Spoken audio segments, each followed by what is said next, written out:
Hi everybody, my name is Andreas, and I'd like to tell you a little bit about some of our work on spins on surfaces. As you probably know, I also have a talk tomorrow night where I'm going to talk about something quite different.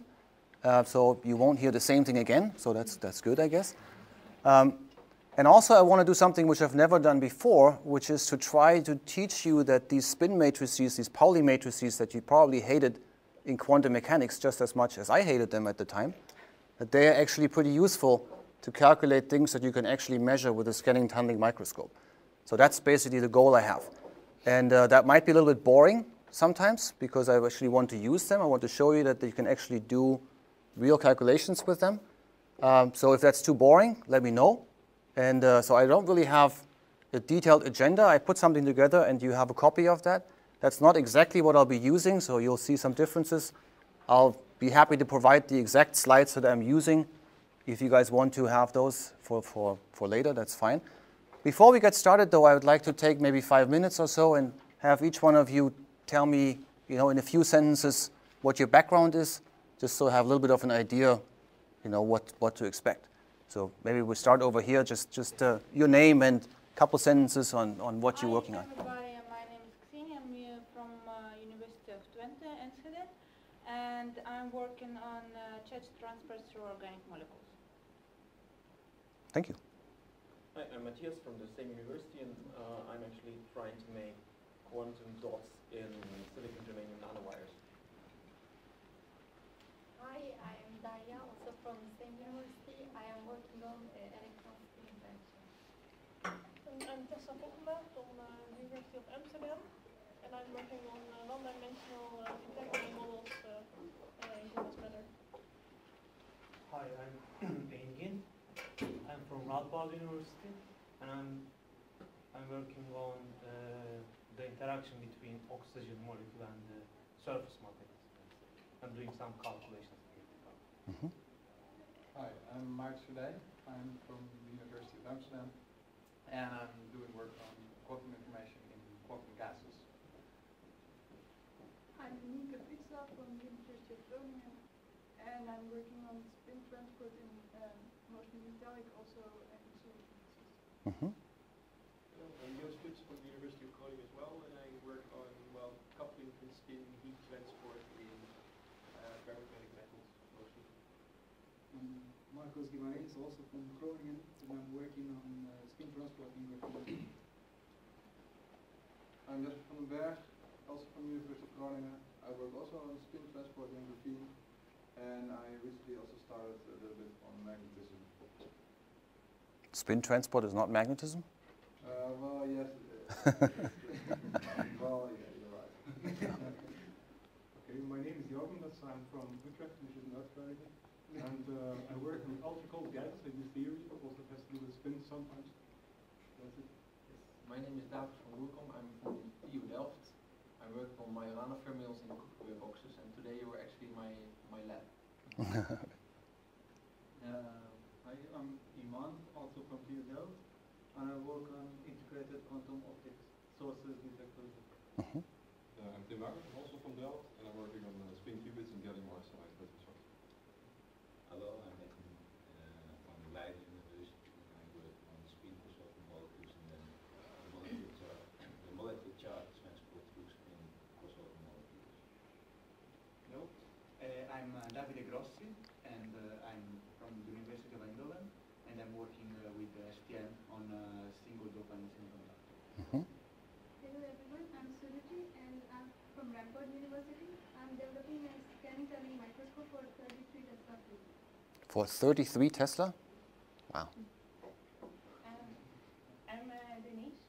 I'm working on combining electrical insulators with ferromagnetic insulators. I'm Pasquale Scardino from TU Delft. I'm working on a spin qubit in silicon germanium electrodes. I'm Anna Spinelli from TU Delft, and I study magnetism with single atom with the Masterclass. You don't have much to learn here, anyhow. I'm Ivan Newman, and I am from the University of Twente, and I am working on wave propagation and velocity. Great. So some of you will be really bored. If you're working on spin qubits, you probably know more about those spin operators than I do. So you'll really be bored. And the rest of you, I see some of you will actually learn something today, which is what we want to achieve. Okay, so let me get going. I was making a little bit of fun of the magnetism versus spin, right? But there is actually a very, very serious distinction, I think, between the two. And the distinction really lies in whether you think of them as quantum mechanical or as classical objects. By classical here, I mean, and that's probably what you also meant, is you use something like a Landau-Lifshitz-Gilbert equation or just the direction of the magnetization as the magnetic moment. And you can determine that magnetization direction to any precision. Right? That's in contrast, of course, to the quantum mechanical description, where you use spin operators and you have quantum computing and all these applications in mind. So maybe that's the distinction that you have. This is something that I'm actually very interested in, is, if you take a single atom, for example, and you put that on a surface, like I'll be using in this discussion today, then we mostly use quantum mechanical concepts. I won't be telling you anything about phase-coherent quantum mechanics such as you would need for quantum computation. Right? We're trying to get there, but we don't have that with our systems. So it's all going to be the energy eigenstates, essentially, of such systems. On the other hand, if you want to do data storage, then you don't really want to do quantum mechanical systems. You want to have something like a compass needle that points north or south. That's your magnetic state that you want to use for data storage. And so quantum mechanics is a bad thing for those kind of spin systems. And so it's an interesting question how you go between sort of the million atoms that you have in these things here to the few atoms where you use quantum mechanics, and you can ask yourself how that transition region works, which is really what I'm mostly working on. Now, since this is a lecture and I don't really want to talk the whole time, I really need you guys to break this up, right, and ask questions and give me your thoughts on things. Okay, so what do we want to learn from such a quantum system? In the end, we want to do basically quantum computation with those. So in the really far future, I'd like to put atoms on surfaces, and I'd like to use a scanning tunneling microscope as the tool to interact with those guys and do full phase-coherent quantum mechanics, like some of you are doing if you do qubits in semiconductors, for example. Now, we don't have this yet. For this, you need to know a lot of things and a lot of detail about the interaction between this atom here or this spin and, for example, the environment that is in there. Now, what we will talk about today to quite some extent is the energy landscape that these spin states here will have. So here I'm sketching a spin that is larger than the spin 1/2, which you probably are using for qubits. So here it's a spin 2, which is actually an iron atom in our case. And this iron atom has 5 spin states. Those spin states are not degenerate at 0 magnetic field. And we will talk about this in quite some detail. I want to show you how we can calculate this so-called zero field splitting from some knowledge about the spin operators. That's one of the goals that I have for this talk. And also how you can then learn something about the dependence of these energy states as a function of, say, an external magnetic field. If we have time, then we can also talk about how we can measure relaxation time. So if you take one of those states and you put it into an excited state, then you might also want to know how long does this spin actually live in this excited state? How fast does it relax back down? That's a T1 relaxation time for those of you working in quantum computing, so not T2, right? Not phase coherent, just the energy relaxation time. And those we can measure with the time resolution down to approximately 1 nanosecond. If we have time, we can talk about this again. And basically the technique that I'll be using is spin excitation spectroscopy with STM. So using scanning tunneling microscopy to be sensitive to the magnetic states of those single atoms. Okay, now I promised for some of you who do quantum computing, this is going to be trivial, so you have to be quiet, everybody else. This is sort of the introduction to what is the difference between classical spins, classical magnetization description, and quantum mechanics. So you've probably all learned that the electrons have a spin, and you can measure this spin with a Stern-Gerlach experiment. In the Stern-Gerlach experiment, you take a beam of atoms that have a simple magnetic state. It's just a single electron. Essentially, you can think of this as a single electron flying through space if you want. And you put this single electron in this apparatus, which is basically measuring its magnetization in the z direction, in one particular spatial direction. I call that 0 here. And because this is a quantum mechanical thing and it has two states, we see two deflections. The beam deflects into two states with equal opportunity. So you see a signal here, which we call SC plus, and a signal down here, which is SC minus. In practice, this is done with an inhomogeneous magnetic field that deflects the spins depending on their magnetization of their spin and gives rise to this. But don't worry about the details because we're actually not going to do this. We're just going to do this conceptually here. Okay, so that's not that difficult, right? What you learn from this is that there is such a thing called the spin, and that the spin has two levels that it can obtain. Now this becomes more interesting if you then use a similar apparatus that you've now rotated by 90 degrees. So now you're measuring the magnetization of this beam of atoms in the z direction. Here I'm blocking out 1/2 of those atoms, so I know that all of these guys are in the SC plus state here. And now I'm sending them through the Stern-Gerlach experiment here in the x direction, 90 degrees rotated, and I get two beams coming out. I can repeat this now. I block the the x direction here, so block out the SX minus, and so now I have SC plus and SX plus, and so the question then is, what comes out of this apparatus? Right? I've already measured that it is SC plus. I've already measured that it's SX plus. So if I do the Z measurement again, what do I get out? Are you working on quantum computing? No. What do you get out? Half and half, right? And you probably learned why this is. But I would like to take a moment and maybe take some time with this and show you why this actually works. So let me do this a little bit slower. You have the slide actually in your handout there. So really, the answer for why this is 1/2 and 1/2 is, of course, because the Stern-Gerlach experiment in the x direction has destroyed the information from the Stern-Gerlach experiment in the z direction. Right? These are non-commuting operators, we say in quantum mechanics. But let's look at this a little bit more in detail. So I'll be very sloppy today. The SX operator is defined as h bar over 2, 0, 1, 1, 0. And we're just going to make this simpler by using just the Pauli matrices here. So I'm leaving out this 1/2 here. And I'm also not worried about h bar. Okay, this is just don't use this for detailed computations at home or something like that. Now, also what you need to know, the two states that we have, the up state here is defined as 1, 0, and the down state is defined as 0, 1. And so you can just, for example, you can apply sigma x, the up state, right, is 0, 1, 1, 0, times 1, 0. You do this, you get a 1, you get a 0, right? It just means it's an eigenstate.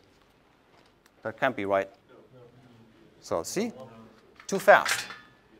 Not an eigenstate. So what comes out?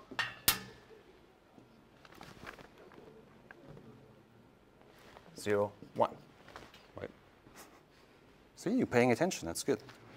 So basically applying the sigma x operator on the up state gives us the down state. Right? But what we're doing in this experiment here is we're then blocking out the SX minus component here. Right? When we're blocking out the SX minus component, we're basically preparing this guy in the SX eigenstate, which is, I haven't written this down here, the SX eigenstate is something like I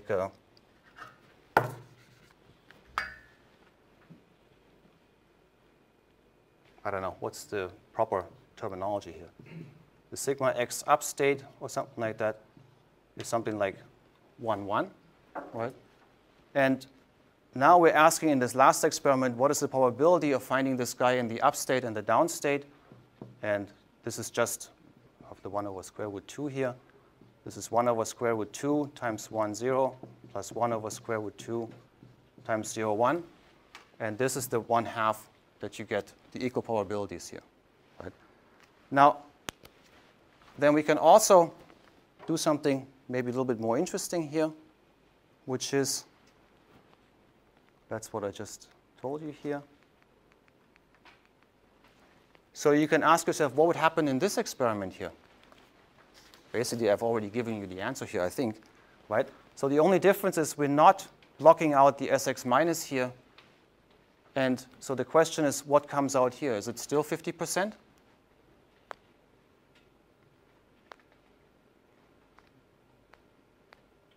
Right? So we're preparing the system in the SC plus state. We're operating on this with the Stern-Gerlach experiment in the x direction, but we're not blocking out one of the two beams. And then we're asking the question, what is your state in the z direction?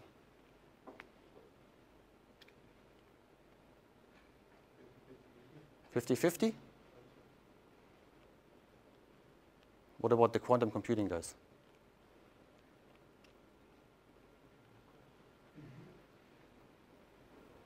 Right? I don't think it's 50-50 because the 50-50 came about because we prepared here an SX plus state by blocking out the SX minus state. Right? So what we're doing now is we're doing something that is more akin to actual quantum computation. We're operating on a well-prepared state here with this operator, which gives us exactly this here. And then we're asking this state, what is your decomposition in SC plus and SC minus, which is 100% SC minus. Right? So it's not magic. That's really, in a nutshell, what this whole talk is about. This is probably the only thing that you're really going to learn, that you can use these matrices, if you apply them halfway reasonably, to learn something about these kind of systems. Right? So we can take our time here. I mean, what's, you see the difference between these two experiments? It's just the fact whether you're blocking out this SX minus here, right? So this experiment, you don't have to do this at all. This doesn't give you anything, doesn't make any sense in the end, right? You could just leave this out. That would be exactly the same outcome. This just means that you're preparing your system in the SX plus state. And then you're asking, if you are in the SX plus state, how much probability do you have to be in the SC plus or in the SC minus state, which is what this guy asks, right?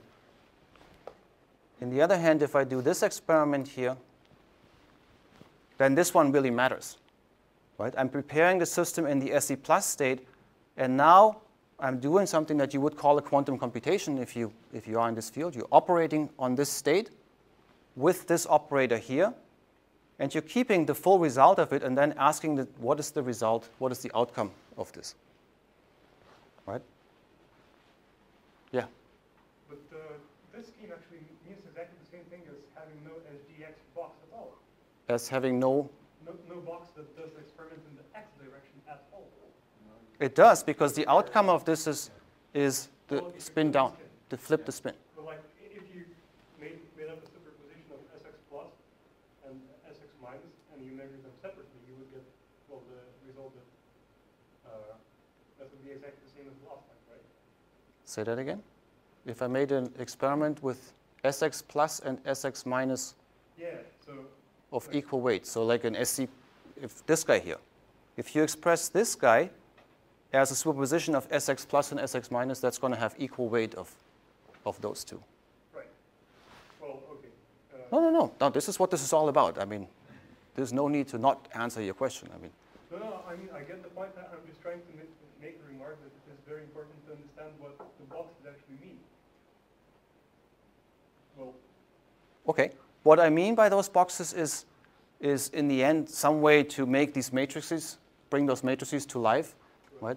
So this is sort of, I mean, I didn't make these up, right? This is standard textbooks kind of, some of them. Sakurai is my favorite one that actually starts the quantum mechanics with this experiment to show you that classically, with the first one, that classically, of course, the outcome is, if this is a classical spin, not a quantum mechanical spin, right? You can measure the z component and you can measure the x component. That's fine. Classically, you can determine the magnetization to any precision in all three spatial directions at the same time. That's what we mean by a classical spin, basically, right? And so the outcome here is that you get SE plus classically, right? Sort of used as an example of why quantum mechanics is different from classical mechanics. Okay. Now, I really like your question. I want to make sure that I don't come across as not liking your question here. Okay, so now I want to take maybe 10, 15 minutes to introduce the basic measurement technique that I'm using, which is an STM, scanning tunneling microscopy technique, based on inelastic electron tunneling spectroscopy, which tells us something about the energy separations between the ground state and the excited states of these spin systems. This is going to be a little bit more like a regular talk, but again, I'd like you to interrupt me and ask questions as we go along. So the experiment we're doing, some of you are doing transport in graphene or other planar junctions. In some senses, it's related. We run electric current through a tunnel junction where we have a single magnetic atom in the beginning or a chain of atoms on a surface. And we're taking the current from, in the first case, a non-magnetic tip to a non-magnetic sample, but running it through our magnetic atom in the middle. One of you is working on molecular structures, right? One of you two, right? Spin crossover. So with the break junction, basically? In a network. Dus I have a sort of cold nanoparticle network, and then I can insert spin crossover molecules in between. And how do you measure their states? This network, we can stamp them on sort of a nanotrans device, and then onto complex we can measure the resistance. Electrical transport going through several molecules at once. Yeah. So this is in some sense the single molecule equivalent, if you want, right? If you had one of these molecules in between, break junction experiments, for example, can do this to some degree. Okay, so in the simplest case, if we just have a spin 1/2, like these guys over here, you apply a magnetic field to a spin 1/2. At zero magnetic field, it's degenerate. At finite magnetic field, you have an energy separation. That's the Zeeman energy. The Zeeman energy is proportional to the external magnetic field, right? And the property that you can learn here is the so-called G value, which tells you something about orbital angular momentum and spin angular momentum of the structure that you have here. Now, I'm going to be using only one material here, which is a thin layer of copper nitride, which is prepared on copper. And this is a scanning tunneling microscopy image, approximately 100 nanometer by 100 nanometer large or small. And what you see here is in green the bare surface of copper, the particular spatial direction of copper, 100 direction. And you can see that that's basically atomically flat and beautiful. Then we prepare on these patches of blue here, which are a single atomic layer of an insulator, copper nitride. That's an area of approximately 10 nanometers by 10 nanometers here, and that's one atomic layer, thick or thin. And then we put magnetic atoms on there, and here it says manganese, copper, and iron. Yes? Is this picture also telling us something about the height? Because the copper nitride is totally different conducting than the copper. Right. It does. So what the operating mode here is to keep a constant tunnel current. Yeah. And so I'm showing you here the height of the tip as a function of lateral position under the assumption that, or under the condition that I want a constant current of, say, 1 nanoamp. Yeah, and so if you have an insulator there, then the tip has to be brought in closer over that insulator to keep that 1 nanoamp of current requirement. Yeah, so the copper nitride is actually laying on the copper. The copper nitride here physically, actually, this is more likely or more like this. So you have your copper here, and then the nitrogen is almost sitting inside that copper. So you can think of, and if there's an end to the copper nitride, right? So there's no nitrogen, and here's nitrogen here. Then that's basically a planar structure to first approximation. Okay, so it's not sitting on top; it's sitting inside the top layer, and it appears lower here. Right? It appears like it's a step down because of this requirement to keep a constant current. Right? This we only know from calculations, density functional theory calculations, to be precise. But the measurement of the height, we can do that directly here. So it's about 30 times less current if you keep the same height over the copper nitride than on the bare metal. Okay, and so then we can take our STM tip and we can park it on one of these atoms, and we can run our current through that as a function now of the voltage that we apply between the tip and the sample. And this is the conductivity, dIdV here, as a function of this voltage, yes? How do you make this copper nitride? Is it just a matter of adding nitrogen atoms? Yeah, so what we have is we have a low temperature scanning tunneling microscope, and attached to that we have a room temperature, essentially a simple MBE chamber, metal beam epitaxy chamber. In the case of nitrogen, so first step is to prepare clean copper. So there are many recipes that other people developed a long time ago. You use sputtering to blast off some of the dirt, and then you use heating to bring out, make it a clean, flat copper surface. So that's relatively easy to do. And then the nitrogen, we have to crack the nitrogen bond. But if you just let gas into a vacuum chamber, you will not make copper nitride because the nitrogen bond is very strong chemically. So you need to break that. And we do it very simply by using that same sputter gun that accelerates the nitrogen to something like a kilovolt. That's definitely enough energy. Right? That kilovolt of nitrogen then hits the surface and gets implanted somewhere in that material. And if we then heat that up to proper temperatures, like 300 degrees C, then this nitrogen comes out and self-limits to only a single layer of this copper nitride. So we're using recipes developed by other people mostly to do this, basically. But we can do other materials as well, like MgO, magnesium oxide is one that we're working on right now. So, yeah. So do these nitrogen atoms just arrange themselves in these 10 by 10 plaquettes? They do. So you can see that this is really a fairly regular kind of looking structure, right? They really want to be a certain size. And they also keep, if you see here, they keep only one layer of missing nitrogen here. There's one layer of missing nitrogen. There's one. There's one. So you can get a fairly regular pattern, nano pattern, if you want to call it that. And so some people are interested in just using this as a template to grow something else on it in a regular pattern, for example. Right? For us, that's not that important, right? Because we can always find an area where we have copper nitride or not. Right? But this is limited by the strain. The copper nitride has a slightly different lattice constant than the copper, and so it wants to relax that strain. And so if it has space, it will keep some copper in between. If it doesn't have the space, it will leave just one row of missing copper. And if you even force more nitrogen in there, you can make a continuous film, but that will also have some defects in it to get some strain relief. So lots of things that we can learn about the growth of this. Yeah. These are defects? These guys? Yeah. Those are single atoms that we put there. Okay. So every one of these mountains here is a single atom. And in this case, these are manganese, copper, and iron atoms. Right? Defects are these guys here. Yeah. So there's some defects in there. But again, it's the beauty of a local probe, right? If you have a defect nearby, just don't look at that guy. Right? Use a different one. So that, in some sense, that's why I like this technique, because it allows us to make measurements that are extremely well characterized. Right? I know exactly that this is, for example, a manganese atom on the surface. Right? So I can tell DFT people, this is the structure that I have. Calculate for me, what does this look like? What does the atomic arrangement look like that I can't see here in detail? Right? So you can do these kind of experiments or these kind of comparisons relatively easily. I mean, if you guys have a bit more technical questions about how this technique works, we can do that too, right? So I have no agenda in which direction you guys want to take this. Okay.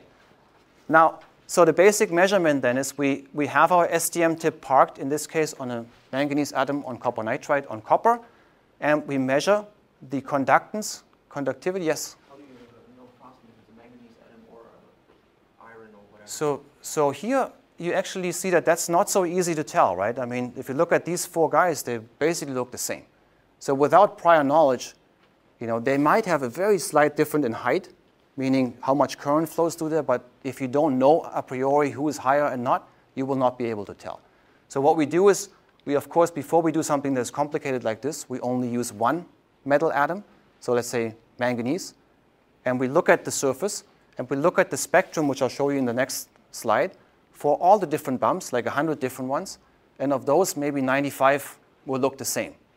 And 5 of them are close enough to defects, they will look different. So we just say, all right, most likely, this spectrum belongs to a manganese atom. Right? And then you repeat the same thing with another species, and then you can definitely tell them apart. But this is actually not a trivial question at all. You have to do a lot of work to do that, basically. OK, so back to our manganese atom. We run current through this, and we measure the conductance that flows through this atom here as a function of the voltage that we apply. This is now the basic measurement of inelastic tunneling spectroscopy that I want to explain to you. What you see here is the 0 is no voltage applied and corresponds basically to the Fermi energies of tip and sample being at the same energy level, same energy. So that's this point here. We have a constant conductance around the Fermi energy. And then we get a stepwise increase in the conductance to a higher current or higher conductance at a voltage of approximately 1 millivolt here. Yeah? So, first question, why it's not symmetric? I would say it's pretty symmetric. Okay, so this No. is symmetric, okay? Well, we can talk about that, yes. And then the second question is... It's a difficult question, though. Okay. Is there, okay, the magnetic field perpendicular, is there any particular reason for having that? Or just In this case here, not very much. I'll show you an example where it matters very dramatically which direction you apply the magnetic field. Okay?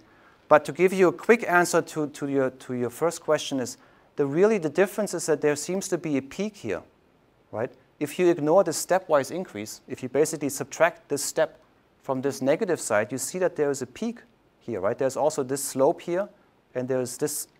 So there's a peak at the same energy. And this is, to my knowledge, not fully understood yet, why there sometimes are peaks and sometimes only steps. It has something to do with higher order correlation, something like a Kondo effect happening, if you know what the Kondo effect is. So higher correlations of the, so this is a single, what I'm going to be telling you in the next slide, how this actually works, is a single electron picture, and you need more than these single electrons to describe this Kondo effect. But I cannot tell you why it happens on this side and not on this side. Right? So that's actually a pretty non-trivial question. Not that the other questions are trivial, but I mean, that only means that I don't know the answer, really. Okay. Now, how do we know that this is a magnetic excitation? Well, that's also a non-trivial question, right? And we really do this by changing this external magnetic field. And you can see that this energy or this voltage where the step occurs goes to lower energies, lower voltages, as we decrease the magnetic field. Now you see here we have a low magnetic field scanning tunneling microscope. So if you had 33 Tesla here, you would make your step somewhere way out there. Okay? Actually, this is well matched, though, to the measurement temperature of 0.5 degrees Kelvin. So we need the combination of relatively high field and low temperature to make this visible. If you had 33 Tesla, you could do this at 4 Kelvin, and you would get, similar information. Yes? So in voltage, is this amplitude of the step corresponding to the electron temperature, actually? The amplitude, the height? No, sorry, not the amplitude. In voltage on the x-axis. Yes. I'll show you this in the next slide. So the basic information is what is the location of this step as a function of the external magnetic field, right? So this is what I show you here, the magnetic field, and here is the splitting, basically from 0 to this energy here. And so what you see from this is that's a linear increase corresponding to the Zeeman energy between the two spin states, the ground state and the excited spin state, with a slope that you can learn something about this G value. It's 1.90 in this particular case for manganese on this copper binding site on copper nitride. So that's very specific to the atom and to the local binding site as well. But it does tell you that it's less than 2.00, which is what you would expect for a free electron. Right? That's the Zeeman. That's not the Zeeman. That's the G value for a free electron, basically. So it's significantly less than that. And that tells you something also in a way that I don't fully understand about orbital angular momentum and spin angular momentum. Right? If you go into atomic physics, if you look up what is the G value of a certain state in an atom, then this G value will tell you something about orbital moment and spin moment, right? In a not very trivial way, basically. Yeah? This is basically lowered because of the environment here. It is lowered because it actually sits on this copper binding site here. It sits like this. I don't know if I have a DFT calculation in here. So it replaces one of the copper atoms that used to be there in this copper nitride. And so it has these nitrogen atoms nearby. And these nitrogens are negatively charged. And so it sets up something that we call a crystal field, local electric fields. So this environment here matters very dramatically for these effects. Right? It's not an atom in free space, basically. OK, so, but I still haven't explained to you really why we get a step and what we can learn about the width of the step. Yes? I really like the fact that you're asking a lot of questions, by the way. Yes? What about the offset? I mean, from your equation, it should go to 0. Yes. So it should go to 0. If you get a splitting at 0 magnetic field, you call that zero field splitting. That's something that's well known from electron spin resonance, which is basically the other technique that can measure something like a G value, right? This is a resonance experiment, usually in gigahertz range microwave fields. And it's well-established technique over 30, 40 years or something like that. And it can measure G values much more precisely than we can here, but it needs like 10 to the 10 spins to get enough signal to do this, right? And so they coined the term zero field splitting in their measurements. And I will explain to you in quite some detail how this comes about for iron on the same binding site. It's due to the direction dependence of the spin. So if the spin is pointing in the horizontal direction, like here, why did I call this a copper? I was going to call this a manganese. Sorry. This was supposed to be a manganese atom here, okay? So if this manganese spin is pointing in the perpendicular direction, it has a certain energy. If it's pointing in an in-plane direction, it might have a different energy. And that's set up by the local symmetry of your binding site here. And that difference in energy, we call it magnetic anisotropy. That is something that gives rise to these finite energy offsets, right? And I want to take quite a bit of time, actually, to explain how this comes about using something like these spin operators, in a few slides, basically.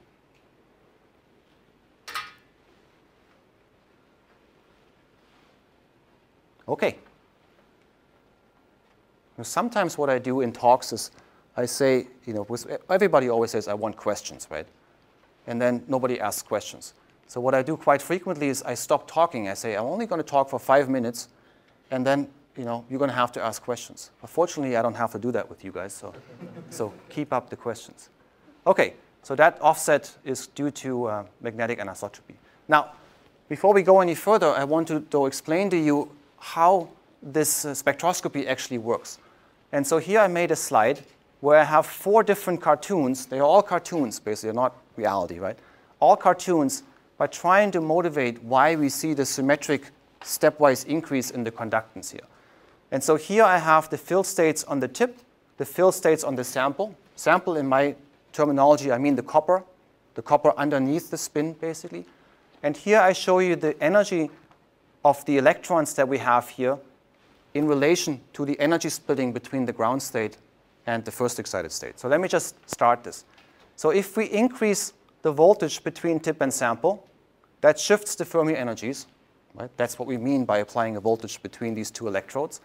And nothing interesting happens. We get a constant conductance in dIdV as we increase the voltage until this situation is reached where the maximum energy available is equal to the energy difference between the ground state and this first excited state. All right? When this case is reached, then this electron up here sometimes will give off energy during the tunneling process and come in as a colder electron on the other side. And somebody has to be available to take that energy, right? Because obviously we have conservation of energy. And this is actually possible by this local spin here, the manganese atom, switching from the ground state to an excited state. Yes? How do you know this is the manganese atom with the spin? Why could it not be like the nitrogen atom or the copper atom in the substrate? In the end, that's a very good question. I mean, of course, we do this experiment also on the bare copper nitride. We don't see anything. We do it with, say, a copper atom in place of the manganese atom. The copper atom happens to be non-magnetic in this case, which is also not a trivial statement. We don't see anything. So we do these kind of control experiments, and then in the end, I will not, this is again a simplified picture, but I can't really tell you this. All I can tell you is that this cluster, whatever it is, that might be the manganese together with the nitrogens here, right, that together behaves like the spin. Right? So it's not atomic physics at all. It's really this guy together with its local environment that is doing that. You see. Okay, so when we have enough energy, we can make a change. This guy can flip. And now what you see is that we have two ways to make it across. Right? We can tunnel elastically, and we can tunnel inelastically. So without any proof, you would say that it's not much easier. It's easier for this electron to tunnel than if it cannot make this excitation. Right? It changes the conductance, is all I'm trying to say. And it increases the conductance usually, not always. Okay? And then, if I further increase the voltage, all the additional electrons can make this excitation, and this guy gets kicked more and more often from the ground state to the first excited state. So it's not a peak in the conductance at the voltage corresponding to the Zeeman energy, but it's a stepwise increase. In your picture, it's coming back because it's relaxing, no? Right. Okay. So this only works if there is a sufficiently fast relaxation mechanism from the excited state back to the ground state. Right? So I'm basically, this only works if this relaxation mechanism is faster than the average time between tunneling electrons. We usually do this experiment at tunnel currents on the order of 1 picoamp to 1 nanoamp. 1 nanoamp corresponds to 10 to the 10 electrons per second, which is 1 electron, what is that, every 100 picoseconds, right? So you need to have relaxation that is on that order to make this possible. Right? I don't have this in the stack of slides, but we can actually get to a regime where the relaxation is not fast enough anymore, and then this breaks down and becomes a bit more interesting in some sense. Okay, so it's symmetric because you can reverse this process. You can apply the voltage the other direction. The same thing should happen to first approximation. And so you should see a stepwise increase on the other side. This, by the way, is the hallmark of inelastic excitations, right? That is really the difference between 0 and a finite voltage or energy that matters, and it's not the absolute value of this energy. Right? That's one way you can distinguish between so-called elastic excitations and inelastic or elastic tunneling processes, changes in the density of states, for example. Right? This is not too dissimilar to superconductor tunneling spectroscopy. Pretty similar in that respect. Okay, now your question was earlier, what's the width of this guy here? The width is set by the width of the Fermi energy and the sample and the width of the Fermi energy on the tip. Right? At 0, this would be infinitely sharp. At finite, we actually get a broadening that corresponds to 5.5 times kT because we have 2 Fermi functions that get broadened here. And that also explains to you why this experiment is experimentally difficult, because most people have magnetic fields only on the range of a few Tesla. Very few people have 33 Tesla available. Right? And so you need to make sure that this energy here is bigger than your thermal broadening. So we do this at 0.5 Kelvin and magnetic fields up to 7 Tesla. When I started at IBM, my first task was to build one of these machines. There was no commercial machines available at the time. It took about 10 years or so for commercial machines to become available. Now they are available if you have $1 million or something like that to spend. Okay. So what can we do with this? We can do tunneling magnetoresistance. I'll tell you what this is in a moment. We can measure magnetic anisotropy, which is the zero field splitting. I want to spend a lot of time on that. We can measure spin-spin coupling, put 2 spins next to each other and learn something about how the combined system works. I want to spend a lot of time on this. And if you guys keep up the questions, which I hope, then that's going to be the end of what we have time for. We can learn something about strong interactions between the spin and the substrate, giving rise to these peaks, which gives you something about the Kondo effect. I definitely will not talk about this. We can drive the system out of thermal equilibrium, which is basically if the relaxation time is not fast enough. We can learn something about the relaxation time. And we can also measure this relaxation time directly. I do want to show you this at the very end a little bit because it's kind of a fun technique. Now, so we'll spend most of our time on these first three issues here. Okay, so tunneling magnetoresistance. So the Nobel Prize in Physics was given to two gentlemen, Albert Ferd and Grünberg. I don't know what's his first name. Peter Grünberg. A few years ago, maybe 4 years ago or something like that, 5 years ago. No way. Old people always tell you that it's amazing how time flies. It's scary.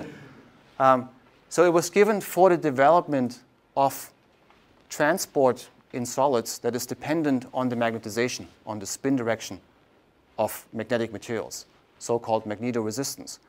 Now this was done at first by growing magnetic layers, thin films, stacks of these thin films, and seeing that if you change the relative orientation of these films, you can get a change in the conductance. This is actually what's used. I still have a computer that has a hard drive here that's used as the read mechanism in every hard disk drive read head. Actually, we use tunneling magnetoresistance, so we put an insulating barrier between these magnetic materials, and that's how you read the state of your magnetic bit in your hard disk drive. Now, we want to do something similar here on the atomic scale, and let me show you a few experiments how we can do this. This also answers a little bit your question, how we know who is who in this case. So now we have a smaller image here, 6.5 nanometers of copper nitride. That's the blue area, bare copper, that's the green here, and 4 atoms on the surface, which I've already labeled here as copper, iron, and 2 manganese atoms. Okay? So we can take this tip, we can park it on the manganese, we do the spectrum that I just explained to you. Right? We get a stepwise increase at finite magnetic field, again 7 Tesla here, at approximately 1 millivolt. Now, what we actually learned by doing a lot of experiments actually is that we can bring this tip into point contact, bringing it very close and applying a fairly high voltage at the same time. And if we do this right, we can transfer this atom from the copper nitride to the tip. Right? This is actually very simple in this cartoon, but in reality, that's a very difficult experiment to do. Because when we do this, if I go back, when we do this, at this point here, we apply 2 volts and approximately 10 microamps of current running through a single atom. Right?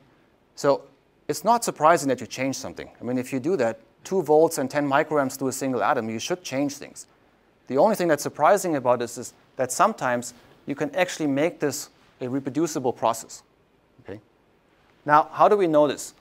Again, not a very, very non-trivial question. One thing we know is we can take this tip now and we can take an image of the same area. And of course, one thing you notice is that this atom is missing.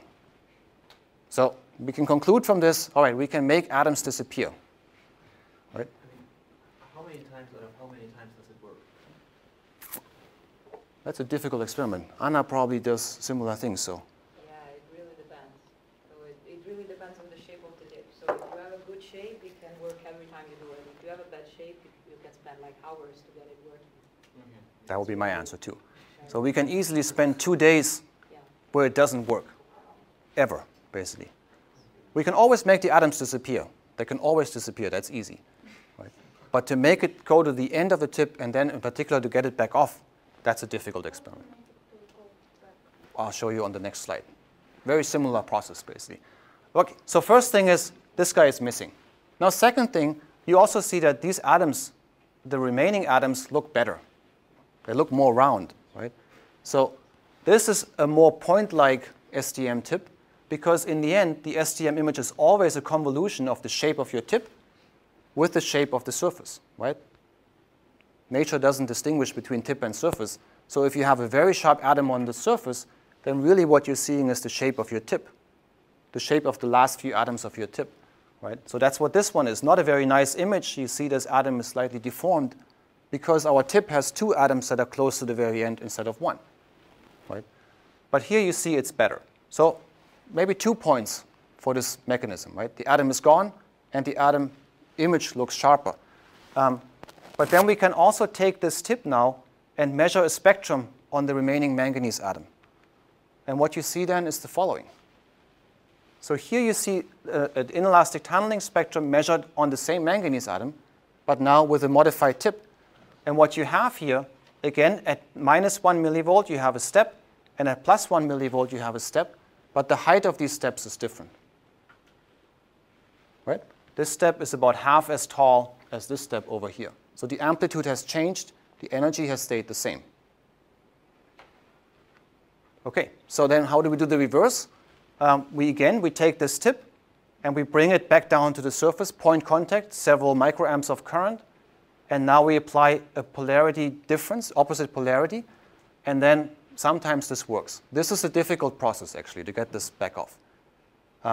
And you know, I work for a company, so we actually do not spend a lot of time trying to understand why this works, right? We don't have time for that in the end because I can't, you know, I have a small group. We always have to focus on the highlights, basically. We can't focus on this because in the end, who cares, right? If it works, it works. My bosses don't care. I can guarantee you that. Okay. And so then we can take this empty tip and we can image again. And you can see we can go back to exactly the same shape of this tip without the manganese atom on it. But this manganese atom has moved from here to here. Right? So we can move this manganese atom by a few lattice sites, actually 2 or 3 in this case, by using this manipulation process. Right? Now, if you have a tip that works, the biggest structure we've built with total precision was 96 atoms. With the same tip, we could do this 96 atoms, 96 times in a row without messing up, basically. So if it works, it works. Okay. So go back to the same atom. We can measure its spectrum again. Of course, we go back to exactly the same spectrum that we had to begin with because we have exactly the same tip and exactly the same thing on the surface. And that's, again, is the beauty of this, right? If you know it to this precision, what you have, everything has to be exactly the same. We can pick up a copper atom, which was the guy up here. So we now have a copper at the end. You see that the spectrum is essentially exactly the same as what I call the empty tip here. It's not 100% the same. If you look very carefully, you can see that there are slight differences. I don't know if you can see the brown curve underneath there. That's the old one, right?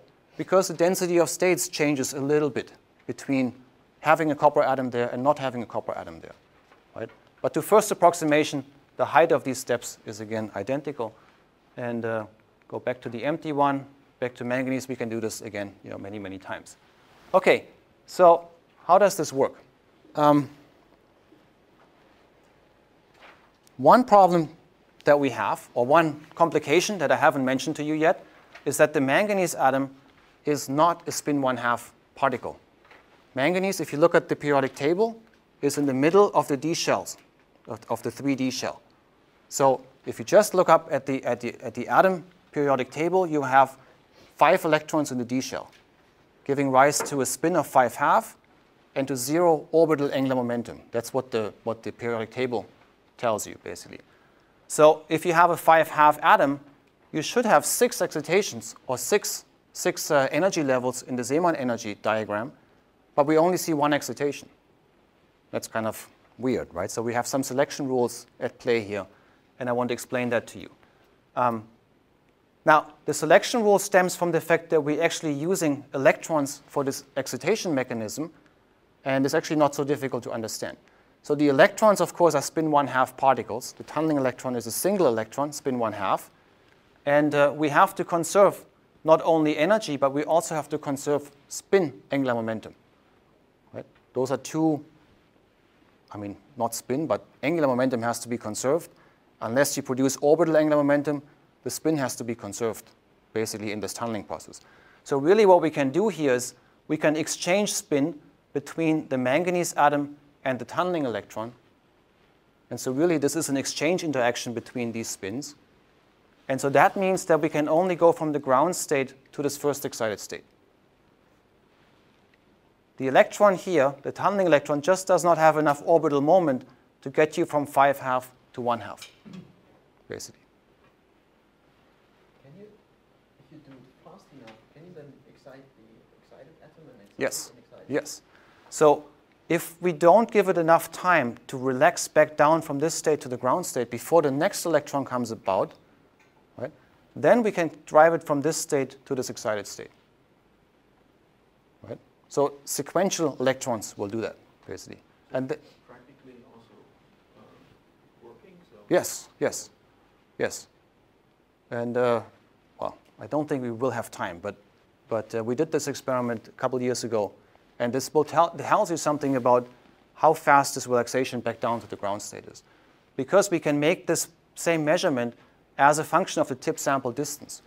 Right? So if you say at 1 millivolt, at some height I have 1 nanoamp of current, if you bring your tip in closer, at 1 millivolt you'll have more current, or if you pull your tip back, at 1 millivolt you'll have less current. Right? So that's something that people that are doing transport in, say, planar tunnel junctions, they can't do that. Right?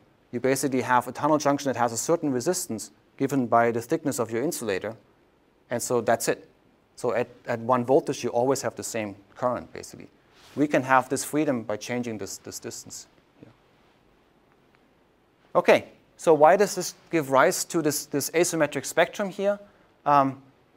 It's not so difficult to understand if you allow me to make a simple simplification here. If you think that this manganese atom, together with an external magnetic field, on this tip, it's sitting on the metal here. So let me make this simpler. Let me ignore quantum mechanics here, and let me use quantum mechanics here. Right? They're both atoms. That's not a trivial statement. Right? This is a pretty drastic approximation. But if you think about what you learn about spin-polarized currents usually in solid-state physics, then what you mean by having a spin-polarized material, like cobalt, for example, what you learn is that you have a different number of electrons of one spin flavor at the Fermi energy than the other spin flavor. Right? Usually you say you have more majority spins than minority spins at the Fermi energy, and so your transport will be spin-dependent, spin-polarized. Now, if we say that this tip behaves like this, so I have fewer -1/2 electrons and more +1/2 electrons, then you can understand why the spectrum becomes asymmetric. Now, we have elastic current going from tip to sample in this window here. We have elastic current going in the opposite direction. I'm just changing the polarity here of the bias voltage. More interestingly, if I go in the inelastic window here, I have to start as a -1/2 electron because I want to transfer angular momentum here. I have to start as a -1/2 electron, and I want to end up as a +1/2 electron. So in this direction, I can do this with a certain probability. In this direction, I can do this with fewer electrons because I have less initial states available here. Right? And the beauty of this is that this allows us to measure this degree of spin polarization here, usually defined as the density at plus voltage and minus voltage, minus this divided by the average of the two. So we can assign a spin polarization directly to this asymmetric spectrum. Right? The degree of asymmetry tells us what the spin polarization is, giving this simple formula here. And in this case, this comes out to be approximately 0.3. Right? Spin polarization 0.3 means that you have twice as many electrons of one spin flavor than the other spin flavor, just using this formula here. Now, this is interesting because, A, it tells us that it agrees well that we put a magnetic atom on this tip and we apply a magnetic field to magnetize this atom, basically.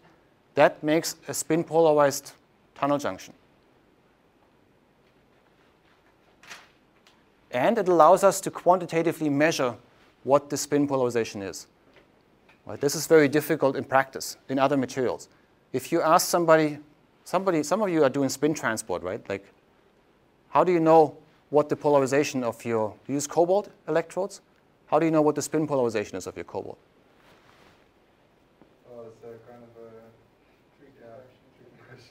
It's very difficult to measure, right? It's very difficult to measure. I mean, people have done it by measuring using a superconductor and pushing magnetic material into the superconductor using those kind of devices, but it's very difficult to measure, right? So here we have a way to measure this for these simple tips, basically. Yeah? Okay, maybe I missed it, but why don't you have from -1/2 to +1/2 to -1/2? Because the selection rule is basically that we start with the atom in the ground state and we need to transfer a certain direction of angular momentum to this, right? If you were to transfer the opposite amount, you'd go from this state down one state, but you don't have a state below that, basically. You were first. My question would be, is spin polarization, is it typical from manganese, or can you also, change it, so get another value there?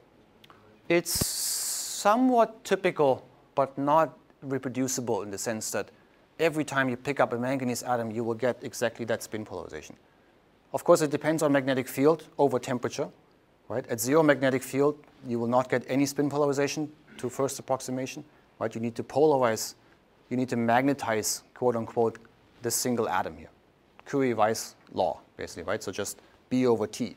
So in the saturated regime, so if you apply more than 1 Tesla at 0.5 Kelvin, you are in the saturated regime. And then I would say it's typically in that range.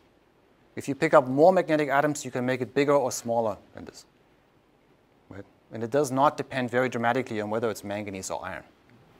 Can you, because you're coming from one manganese to the other one, can you have them aligned anti-parallel, for example? Because now that if you have to apply a certain saturating field, all your manganese atoms point in the same direction, right? Not in the ground state, basically. In the ground state, they will be aligned, and you get a certain current, right? So the answer to that is really no, in the sense of having a steady state, tunnel junction where you can do this real experiment where you change one orientation versus the other. We can do it time dependent, right? If we kick this guy out of the ground state, then this will be rotated, if you think about it classically, and your current will change for a short while until it relaxes back down to the ground state. Can you, for example, just pick up another manganese atom trying to change the coercive field or change the total spin for that guy, such as your... In practice, the answer is no.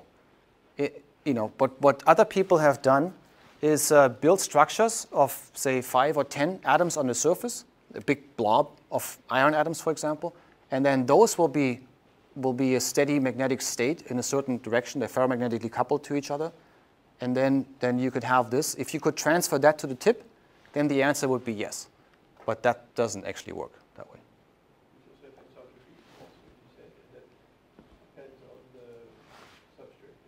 That depends extremely heavily on the local environment around these atoms. It's very, very, very different. Guaranteed to be different. Yes. And we don't know it, right? I mean, I told you so, big worded that we know everything about the structure on the surface. We don't really know much about the structure of the tip, right? So the tip is always a black box for us in some sense. About your next slide. How do you know my next slide? Yeah, you already showed me. Oh, okay. So I understand the picture that the height of the amplitude is determined by the density of states, but the top picture also seems to indicate that there's an energy difference between, so it takes more energy to reach the -1/2 spin state. This energy difference here? Yeah. This is supposed to be a picture. I agree with you. This is not the greatest picture. Let's do this over here. So if you think about what happens when you apply a magnetic field to a normal metal, right? You have your parabola of states, basically, right? Energy versus K, for example. Well, I don't know if K is good here. And this is spin up, and this is spin down. You take a normal metal, not a ferromagnet, but a normal metal, and you apply a magnetic field to this. You get a Zeeman energy of the electrons in the metal, basically. And in some sense, what you do, the first approximation, is you just shift one of these parabolas down and keep the other one at the same place. And you could do this change. You could change the Fermi energies, or you can change the bottom of the space here, right? Now, what happens, of course, is that the Fermi energy will stay constant because you can get spin. The spin is going to, the Fermi energy is going to be the same, basically. You're not going to build up a voltage inside your material by applying a magnet to a normal metal. Applying a magnetic field to a normal metal, right? And so I just draw this basically as a shift in this parabola. So I shift one of these parabolas here by the Zeeman energy. So this shift there would be the Zeeman energy, right? So this distance here would be the Zeeman energy in the metal, basically, for the quasi-particles. Don't take that too seriously. I mean, this is really meant to be a total cartoon, right? If you don't like this parabola, I'm perfectly okay with this. But just say that you have a difference of the number of electrons at the Fermi energy of the two different spin flavors. Right? That's really all that it's supposed to mean. Maybe that's taking the cartoon too far. I see what you mean. Yeah, thanks. I actually had one question about, so you say I actually don't know what my surface of my tip looks like. Right. The structure of my tip. But you also said when you're probing your atoms, you're basically probing the tip. Yes, you're imaging the tip to some degree. So we learned something about it. And you could, in principle, do sort of deconvolution and take the image that you get, maybe for different atoms, right? If you have one atom that's very tall, one atom that looks very short, you could learn something. We haven't done this in practice. I don't know, has anybody done that? Probably not. I mean, you talk also about the fact that you need sort of a good structure for your tip to make this process work. So hand waving, yes. Hand waving, you learn something about, all right, this tip might work just because it looks like this. And then it works half the time or something like that, right? I mean, so it's not, that's not really scientific. No. It could, I'm sure there is, it is. In the end, it is. But we haven't put the time and effort in that. OK. Now, I think we already went through this. But as I said in the beginning, I do want to spend a little bit of time on these operators, trying to explain to you now how we can understand these experiments a little bit more, from a theory point. Now, what I'm going to be telling you sort of in the next few sections is not something that a theorist would actually tell you, because it's not really theory. This is trivial for a theorist, right? But it's just a little bit beyond what normal experimentalists learn about spin operators. And so I think that's why it might be worthwhile for some of you. OK. So first step here is how can we model this, basically? So we start with our spin, manganese, being in the ground state, m equals plus 5/2. And we ask if I have a tunneling electron that starts as a spin down electron, well, what can it do? It can flip and become a spin up electron, but we have to conserve angular momentum. And that means that the manganese has to go to an excited spin state. Right? That is the inelastic tunneling channel. But you can also do the following process. You can keep this down electron as a down electron. And the manganese, of course, stays as a m equals plus 5/2 and remains in m equals plus 5/2. That's a perfectly allowed transport process as well. You could take an up electron and start in the ground state and keep an up electron and still be in the ground state of the manganese. And the fourth channel, you start as an up electron. I think you asked that. Somebody asked the question. And we start in the m equals plus 5/2. We flip this to a down electron and go to an m equals plus 7/2. That state doesn't exist. So this probability is 0, basically, right? So we have 3 different probabilities here. And can we learn something about what happens, basically? Can we do some modeling here? And through quite a bit of work, what we actually learned is that it's actually not that difficult. So the tunneling electron, which is the state that is either up or down, and I'm not using full quantum mechanics here, so there's no coherent manipulation or something like that. This is either up or down, the tunneling electron, in the copper of the tip, or in the tip and in the copper in the metal, right? So this is say, the tip here. and this is in the metal underneath.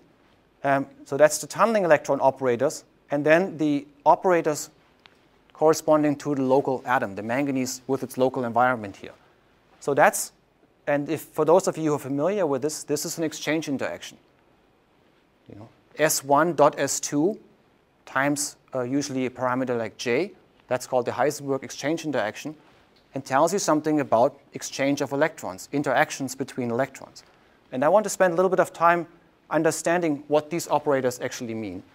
Now, we have here something a little bit more complicated. We have an additional potential scattering term. And I can't explain to you why this comes about. Theorists will explain to you why this comes about. Okay? But I know that we need this parameter to do good modeling. All right? So I'll just use it here. You can grill me later if you want on why this works. Is it zero field or what is it? You fit it probably to something. Yes, so we fit, this holds at any magnetic field. And we basically fit it, for example, this U parameter is a single parameter, one number basically is a real number. And we fit this to a certain set of measurements, for example, as a function of magnetic field. But we want this parameter to be constant, independent. It should be a parameter that only depends on having manganese in this particular configuration. Okay, this means U is X, basically.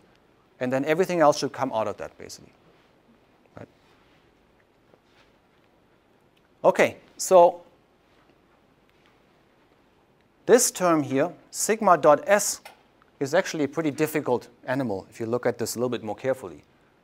Because this dot S, what that really means, this is just a definition of what sigma dot S means. It means sigma x Sx plus sigma y Sy plus sigma z Sc. All of these are operators in this sense. Right? Well, that's a pretty non-trivial term if you really want to calculate that. Right?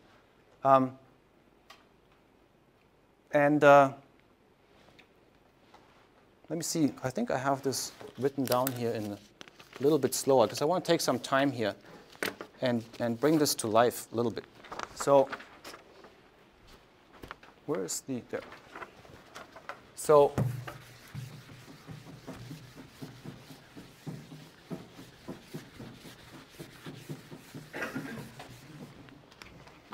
okay, so what we have there is in the end, let me just write this down. So we have 4 cases here. This, I don't think this is in the slides. I'm not sure. But I'll give those to you. Actually, I don't think I have this in the slide. So you can either get my handwritten notes, or if you care about this, you probably have to write this down. So the sigma initial of the tunneling electron and the sigma final, so it can be from up to up, from up to down, from down to up, and from down to down. Right? Those are the 4 cases that we sort of evaluate as we do these simulations. Right? And again, I'm ignoring quantum coherent kind of states here. Right? The electron in the tip could be in a superposition of states, but I'm not dealing with this at all here. Right? So just sort of classical magnetization states. So let's just take an example here. So one of these probabilities here is up electron S final, sigma plus S minus, sigma minus S plus, sigma z Sc plus U up S initial. All right? So if I want to calculate what's the probability of this process happening, namely the electron starts as an up electron and ends as an up electron. Right? This is just one of the 4 cases that I have to calculate, basically. So that's this case over here. Then you'll see that what happens with, you guys are probably familiar with sigma plus and sigma minus, right? That's sigma x and sigma y. Those are raising and lower rating operators, just like you learned in basic quantum mechanics. Right? So, but you know that if I operate sigma minus on the up state, I get the down state. And then I multiply, or I check the down state overlap with an up state is 0. If I operate sigma plus on an up state, I get 0. Right? So that tells you that these two terms don't play any role in this particular case. Right? So I can simplify this by saying this is this sigma z sc plus u up s initial, absolute value square. Right? So you can do sort of these simple terms, and so you learn that if you don't change the spin of the tunneling electron, the plus and minus terms don't play a role. On the other hand, if I do the opposite, right, if I do change the spin to down S final, sigma plus S minus plus sigma Z SC. This, by the way, is the part where you can yell at me and say this is too slow if you want. I can do worse handwriting, but not much. If you want to calculate this one here, now you have to find the term where the up electron changes to a down electron by applying these sigmas, right? And that is which one? That one, right? So now I have down S final, sigma minus S plus, up S initial, absolute value squared. So if you want to calculate basically what are the occupations of these 6 M states I have for my manganese, right, in a finite magnetic field, you have to keep track of these processes and do something like a bookkeeping of which state are you in. Maybe you start in the ground state, you run an electron through, with a certain probability it goes in the first excited state. Maybe now you do a relaxation mechanism or not, right? And then you keep track of this and you calculate what is the current as a function of the occupation of these states, following these rules here, basically. Okay? On the other hand, I can simplify this even further, because I know that sigma minus operated on up and down, excluding an H bar or something like that. I don't know the H bars. I don't have these written down here, right?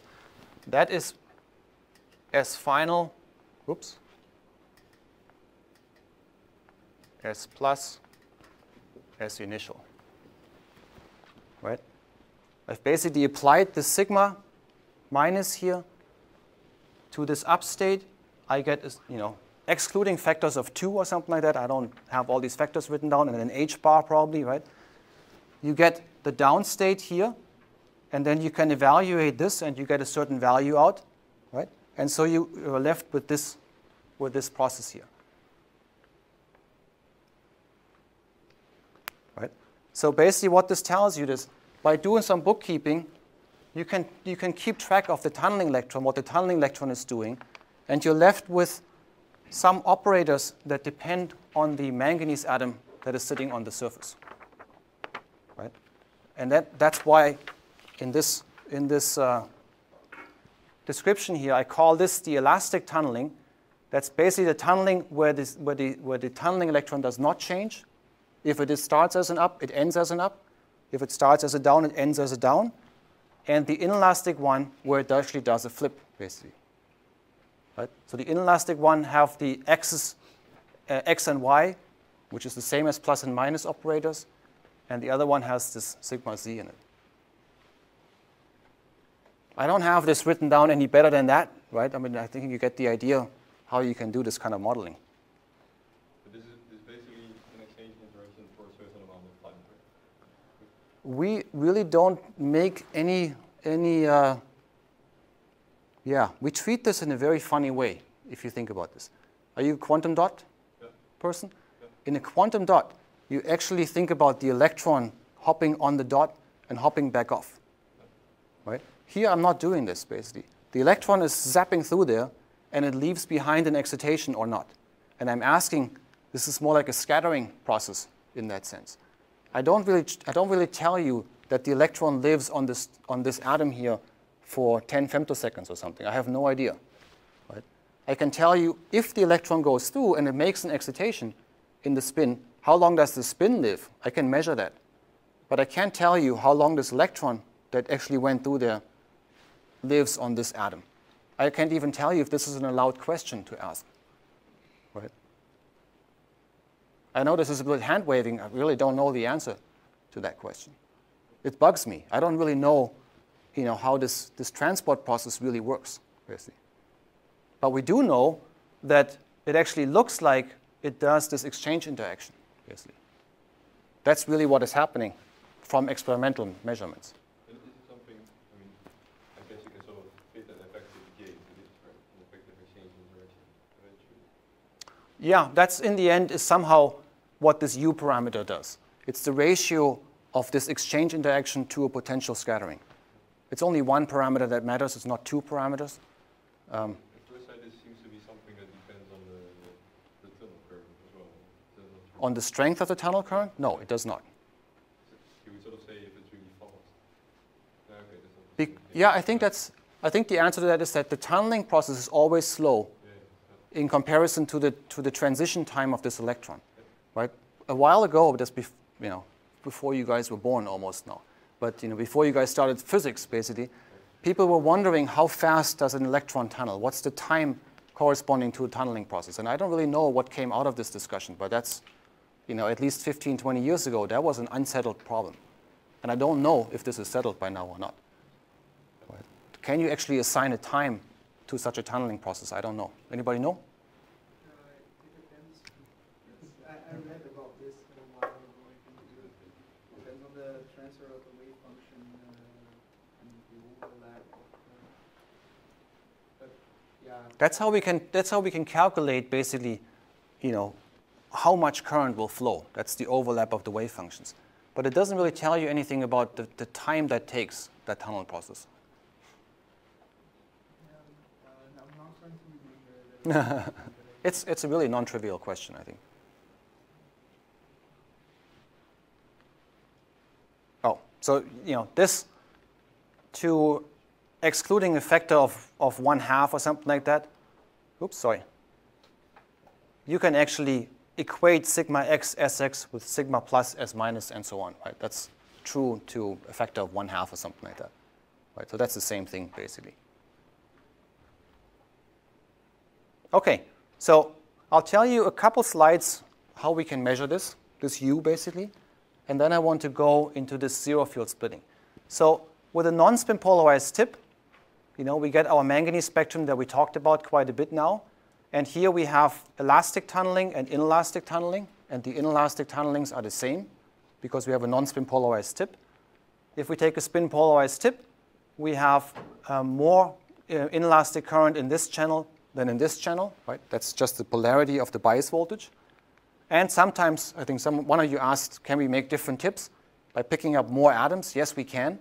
And sometimes we can even make inverse spin polarized tips. If we pick up a lot of atoms, maybe we make an antiferromagnet on the tip, who knows? We don't know. But sometimes we actually see that the opposite argument holds. And so, basically what this means is that the end atom on the tip is anti-aligned to the external magnetic field. And maybe that was the question, can we make this? Sometimes we can, but we can't do this reproducibly. Right? I can't say, all right, if I pick up 10 manganese atoms, I will make this. It just happens to be sometimes the case. Okay, now this U, not from this measurement, but from something similar, let me just skip that part. We can calculate this U parameter, the quantity that this belongs to. Okay? And for the manganese atom, the dashed line here is the value where you get the maximum tunneling magnetoresistance. And that I will show you in a calculation in a couple slides. So for manganese, the manganese atom looks like it wants to be fully spin polarized, basically. Whereas an iron atom, that line here is 1.0 in our parameters. Right here it's 1.25. That's just because the iron is not spin 5/2, it's spin 2. Right? So we didn't use a proper, the difference between 1 and 1.25 is just the magnitude of the spin. Right? That's just the way that, I'm not a theorist. A theorist would do this better, and this would be always 1 or something like that. But you can see that the iron atom does not correspond to this maximum value of U. And so this U really has some physical meaning. It tells you something about how this tunneling process works, I think. But what it tells me, I don't know. So really we treat it as a fit parameter, basically, a measured parameter. But only one parameter, right? If you take manganese on this binding site on copper nitride, you have a U of 1.25. You take iron on the same binding site, you have U of 1, basically. Okay, so we can determine, all you can learn from this is we can determine this value. And the histogram here is taking different atoms, measuring this about 100 times for different atoms, doing all this fit procedure, and you can see that it does vary a little bit. Who knows why? But on average, this is what comes out.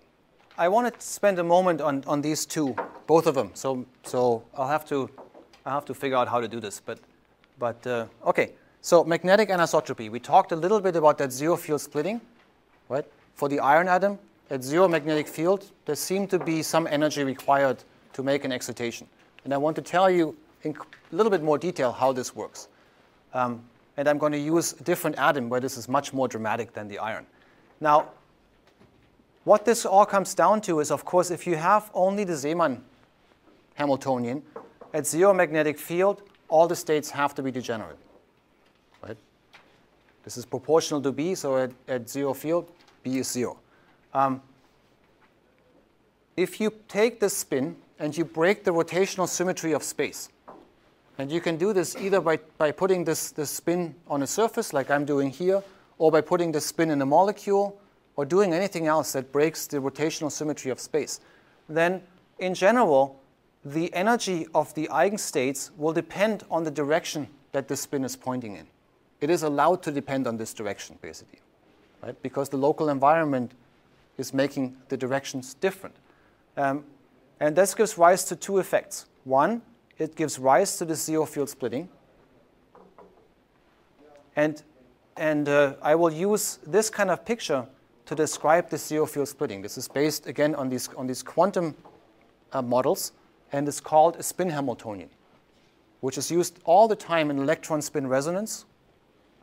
This is how people describe electron spin resonance. But it's not so well used in normal solid-state physics, I would say. Okay? So molecular magnets people, chemistry people, they use this all the time, basically, as their picture. Now, here's the first term that plays any role in this, dsc square. So now the z is not the direction of the magnetic field. It's the direction given by, for example, the surface, perpendicular to the surface, right? In the manganese case, I applied the magnetic field perpendicular to the surface because that's the easiest case, because the spin wants to point parallel to, perpendicular to the surface. Now, what happens here, it's an SC squared term. So you see that if I apply my magnetic field along the same spatial direction, then this is a term that is B times SZ, right? And it's SZ and SC square. They are commuting operators. So that means that the energies just add up, basically. That's this picture over here. So you have a certain energy at zero field, and on top of that, you add the linear term of the Zeeman splitting. If I apply this magnetic field in a different direction, let's say x, right? Now I have Sx here and SC square here. Now Sx and SC square do not commute, and then the world is more complicated. So as I increase this term here, the Zeeman term, I'll get some complicated dependence of the energy levels on the magnitude of this direction, of this magnetic field in this direction. Right? So having magnetic anisotropy in my pictures gives rise to zero field splitting, and it gives rise to a direction dependence of my magnetic field. And they are very closely related to each other. Now, let's do this experiment. We take an iron atom on the same binding site on copper nitride. So all I've really done is I replaced the manganese atom with an iron atom. And I take the spectrum here at zero magnetic field and at low temperature, and you see something quite dramatically different. Right? Remember, the manganese atom had just a tiny little feature at zero magnetic field, right? Tiny little dip, basically.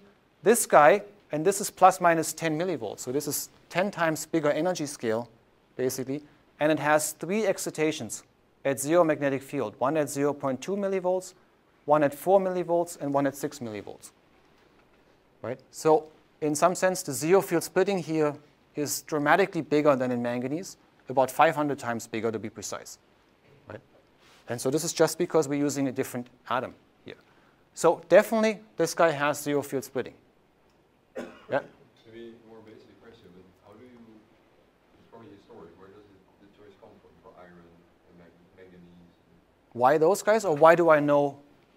No, why those guys? Why those guys? Well, they are the 3D transition metals. Those are used in magnetism all the time, right? That's not really a good answer, but that's why we did it, basically. And so we've looked at most of the 3D transition metals, and I'm just showing you those two cases here today. If you use F electrons, you should be able to see something similar, but the F electrons are much closer confined to the core of the atom, and so it's not clear to me if you can actually see this current or not, right? So there's a lot of experiments basically to do in that. But for us, it's just that's the way we chose it to be for no particular reason, basically. Okay, so we definitely have zero field splitting. What about direction dependence? So let's apply the magnetic field in plane here along this particular direction in plane. And what you see here is the 0 Tesla field, spectrum. I just showed you that before. And now 1 Tesla, 3 Tesla, 5 Tesla, and 7 Tesla. And what you see is that the 4 millivolt zero field mode goes up in energy as an increased magnetic field, and the 6 millivolt also goes up in energy, right? And also the middle guy here disappears pretty rapidly as we increase the magnetic field along this spatial direction. If I apply the magnetic field in a perpendicular direction, also an in-plane magnetic field, but 90 degrees rotated, with respect to this iron atom and this particular spatial direction here, you see, of course, at 0 Tesla, they're the same, have to be the same. And then we increase the field. Well, the 4 millivolt mode stays roughly constant. The 6 millivolt mode goes down in energy. And the central mode seems to be sticking around much longer, right? So quite different dependence here. Yes?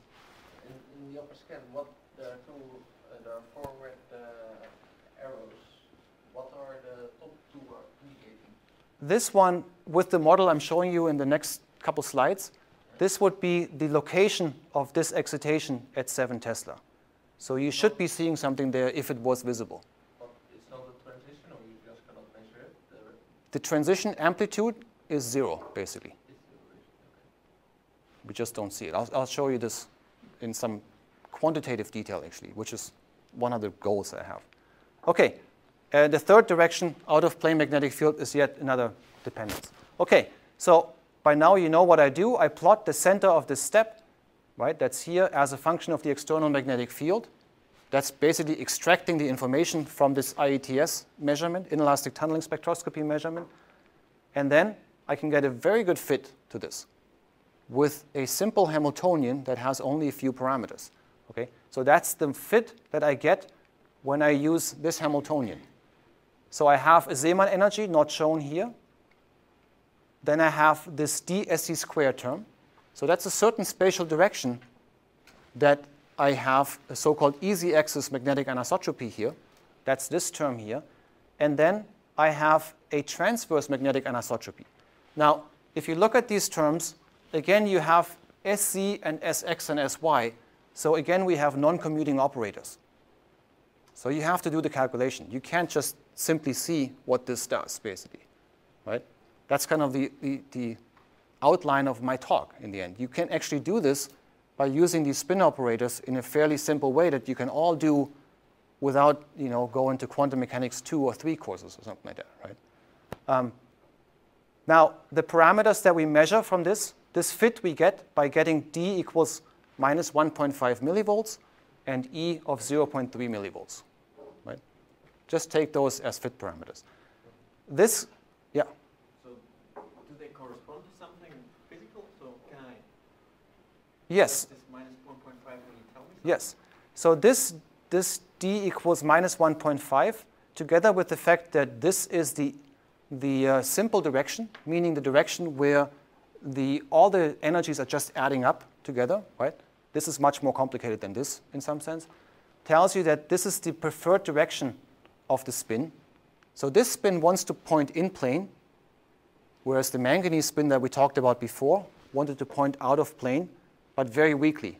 It has a very weak preference to point out of plane, where this parameter for manganese is 50 times smaller. Right? So the magnitude of this parameter tells you how much does it want to point along a certain spatial direction. And 1.5 is very, very big. The cobalt atom in the bulk of cobalt, for example, would have a D equivalent that is about 500 times smaller than this. So because it has this has these local nitrogen atoms nearby, these guys here, they set all the energy scales for this magnetic interaction here. They play a very important role, basically. Okay, so for the next 20 minutes or so, I want to take time to show you how this kind of model actually works. Yes? Just a quick question. That this anisotropy depends on the interaction between your atom and your substrate, right? Yes, yes. It's completely set by the local environment, basically. And also depends on the atom itself. Yes. Manganese, very different from iron, very different from cobalt, basically. Is there a way that you can measure like an almost free atom by... That's why I chose the manganese to begin with. So if you exclude that tiny little wibble at zero magnetic field, right, that was a small fraction of the Zeeman energy. Right? And this here, the zero field splitting is a large fraction of the Zeeman energy. Right? So this manganese is the closest I have to a free spin, basically. Because, why is this? Because manganese is an S equals 5/2 system, and that's a half-filled D shell. And a half-filled D shell, to a very good approximation, is spherically symmetric, just like a fully filled shell. And so that's why half-filled shells are very less susceptible to those kind of influences. Okay, so how can we understand how this stuff works? So, of course, you know that if I just have the Zeeman energy and I have zero magnetic field applied, I don't get any excitation, right? I have only a zero energy excitation. Nothing to learn from that for this. So, and I have 5 energy states, right? All degenerate here. And so if they're all degenerate, I can label them any way you want. Ignore this for right now. It doesn't really make much sense. If I look at finite magnetic field, this is something you learned in quantum mechanics. What you learned in quantum mechanics is that the magnetic field sets the quantization axis. Right? That's what's typically taught. And so that's what you see here. So if you apply a magnetic field along a certain direction, let's say SZ, but doesn't really matter which direction that is, then this direction is a good basis to use. And so what we do is we use the M eigenvalue of the SZ operator along that particular spatial direction, which is set by the operator choosing a certain direction of the magnetic field. And so that's what these are here.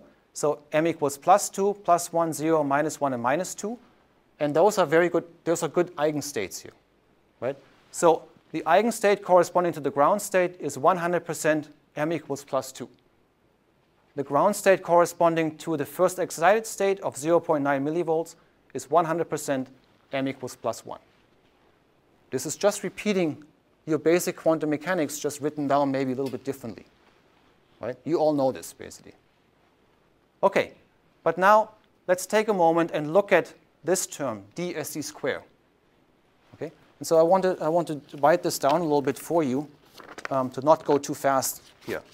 So first off, we have an S equals 2 system, which I haven't proven to you, but let's assume that that's the case here. So how do you write the SZ operator? Right? Remember, for an S equals 1/2, it was just -1 and 1, basically, or -1/2 and +1/2, if you want to be precise. So here, the SZ operator is 2, 1, 0, -1, -2, with everything else being 0. Right? And if you want to know what SZ square is,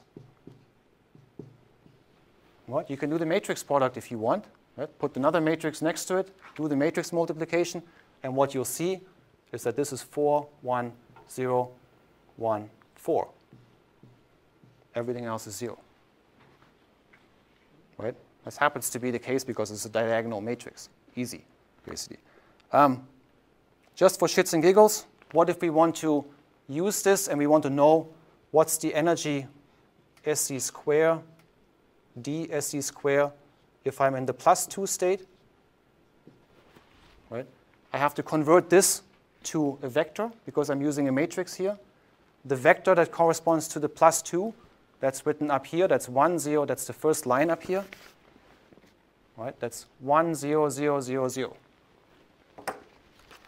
Okay, so I multiply. Let me make that simpler here. And let's say d SC square of +2.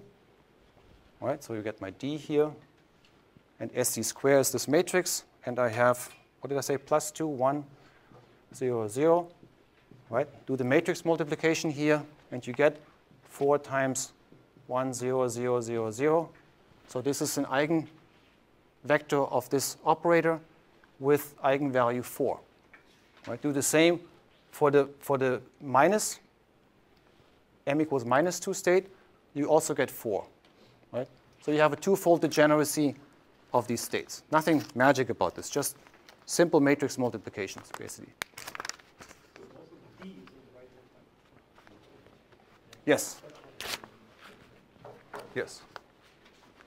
Now, let me take this one step further. What do I do with the... Where is it? There. Okay, so this is really simple. Now, let's ask ourselves, for example, what is the current that I get for an up electron if I don't change the spin in comparison to the current that I get for a down electron when I do the same thing? What? This is something like, I'm not looking at the inelastic components, I'm just looking at the elastic components here, right?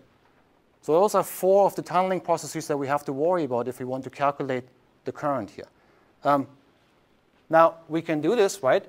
SC operated on +2 gives us 2 times +2, right? Let me make this slowly. +2 gives us 2 sigma z. A little bit tricky because I have the u in there. I can't quite do that so slowly. Let me operate both of them. So if I operate the SC on the upstate, I get 2 times the upstate. If I operate the sigma z on the upstate, I get 1/2 times the upstate. So I get 1/2 times 2, right? 1/2 times 2 plus u times up plus 2 absolute value square, right? Nothing magic. This is just matrix multiplications or basic quantum mechanics, right?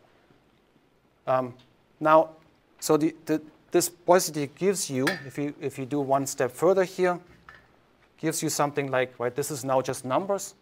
So I can take those numbers out, and this operated on this is 1, right? So I get out of this 1 plus u in brackets square. Do the same over here. Right, now I have SC on +2 is +2. Sigma z on the down is -1/2. Right, so I get here -1 plus u squared. So, and remember that I told you for iron, the u was 0.75 in these arbitrary units, which I'm using here consistently for this u. And I said that the maximum value for spin polarization for iron is 1. And what this means is that if you had a u of 1, that means that if you have an up electron that's tunneling, you get a certain current. If you have a down electron that's tunneling, -1 plus 1 is 0. You have 100% spin polarized current. Right? This channel is exactly 0 if you have the maximum value of spin polarization. Now, it's not exactly because it's 0.75, but you can see that there's quite a dramatic difference between an up electron tunneling through this iron atom and a down electron tunneling through this. Right? And again, I'm not using any magic here. This is just simple matrix physics, basically, right? Okay, so that's what we learned from this. But going back to our measurement, we only get one excitation at 0 magnetic field, and not 3. So this is not the full story, right? We had one excitation at 1 millivolt, at 0.2 millivolts, one at 4 millivolts, and one at 6 millivolts. And so that part we just did. What transitions are allowed? That's that. Okay. Now, if we include this transverse magnetic anisotropy term, right, then what you see is that you get a much more rich picture of what the quantum states are here. The ground state is now a mixture of m equals +2 and m equals -2. That means that this iron atom in the ground state is pointing its spin along one particular spatial direction equally up and down. Quantum coherent superposition of these two states. But if you're pointing at the same time up and down, you have no net magnetic moment left, right? They cancel out. So in other words, this iron atom at 0 magnetic field is non-magnetic. It's canceling its own spin. That's only possible because you're doing it quantum mechanically, right? Classically, it's either going to point this way or that way, right? This comes out if we believe this Hamiltonian just from diagonalizing this matrix.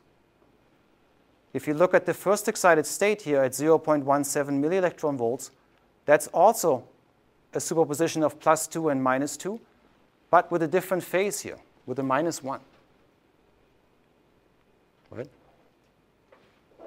Just comes out of the matrix. That's just what comes out if you diagonalize this matrix, basically, and so on. Right? So this is again, not too difficult if you believe in this kind of matrix stuff, or in this kind of quantum mechanics. Now let me see what I was going to show you here.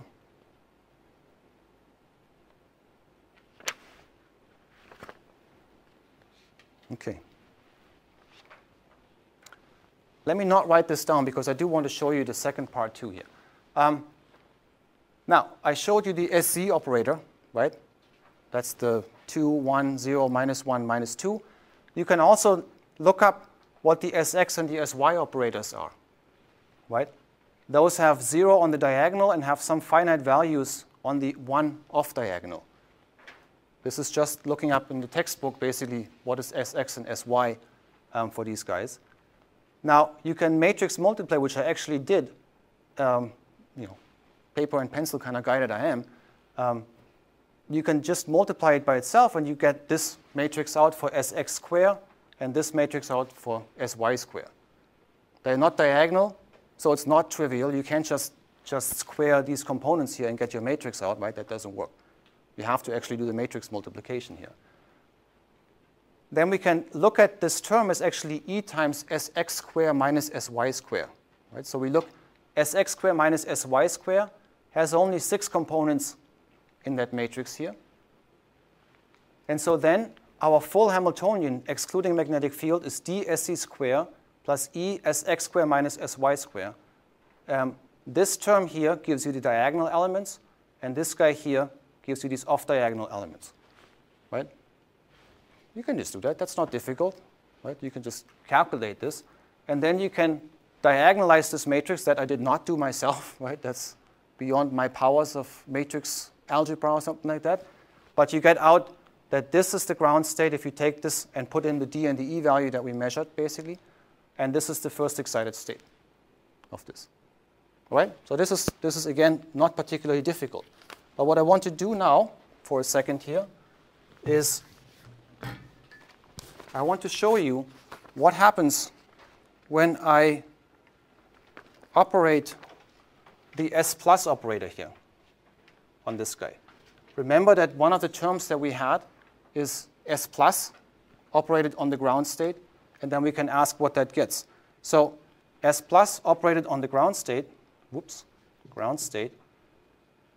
Now the S plus operator is related to the SX, right, and the SY. It's a simple operator, really. 0, 0, 0, 0, 0, square root 6, 0, 0, 0, 0, 0, square root 6, 0, 0, 0, 0, 0, 2, 0, 0, 0, 0, 0. All right? This is just, again, looking up what does the operator for s equals 2 look like. And now we want to operate this on the ground state. But now the ground state has some components of +2, some are 0, and some are -2. So that's the +2 component here. So that's the 0.69 something rather. 0.70, 0, minus 0.17, 0, 0.70.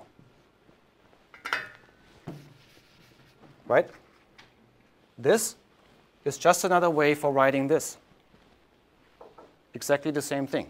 Right? This is just how you translate this thing to a matrix. And then, right, I mean, you know how to do this, right? You go this one times this one times this one times this one times this one gives you 0 in the first one. Right? This one times this one times this one gives you a finite value. This one gives you a finite value of minus 0.42. Then the next one, ding, ding, ding, you do that and so on. Just basic matrix multiplication, and you get 0, 1.400. Right? Nothing magic about it.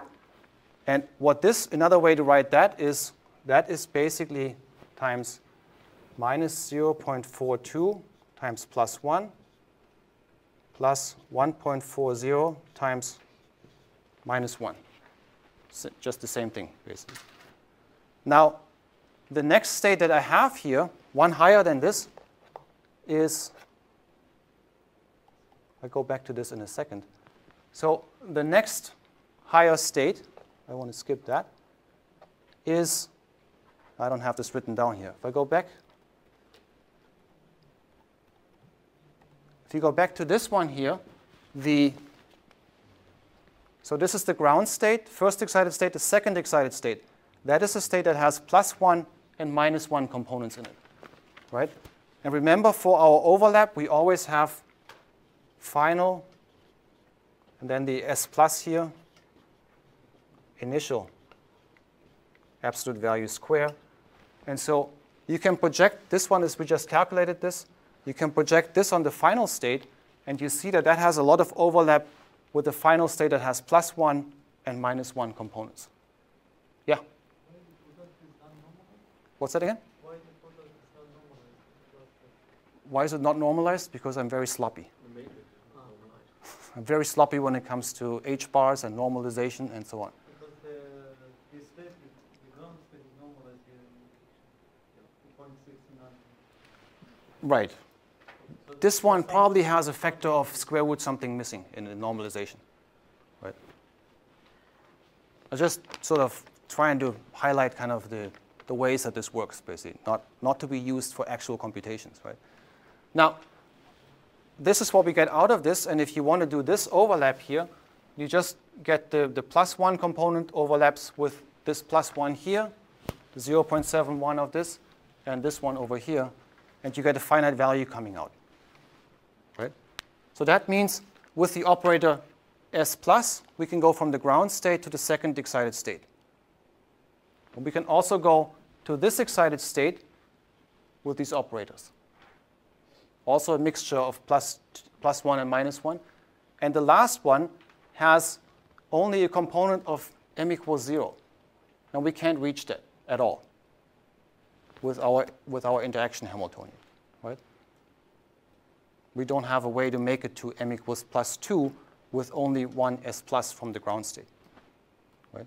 So in a nutshell, we can calculate what these transition intensities are, and so you can see that forward.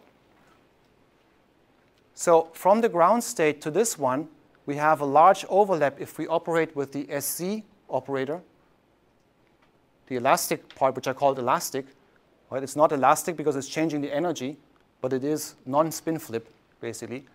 And we can also get to this second excited state here, because here we have a delta m of +1 and -1 or the other way around, sorry for that. And we can get equally to this guy here. Now, they have a different amplitude. Why is the one in blue smaller than the one in green? Right? If we had a little bit more time, I could just write this down. It's just the fact that here we have a certain combination of these numbers, and you get this together with this phase here, multiply this, and you'll see that one is smaller than the other one by a factor of 3. Right? So all of this detail, all of this, you can get from this spin Hamiltonian, which has a few parameters, the d and the e and the direction of the easy axis, and the sigma dot s plus u, right, which has one parameter. All of this, the height of these things and the energy falls out of this, basically. What does not fall out is the fact that there is a peak here somewhere.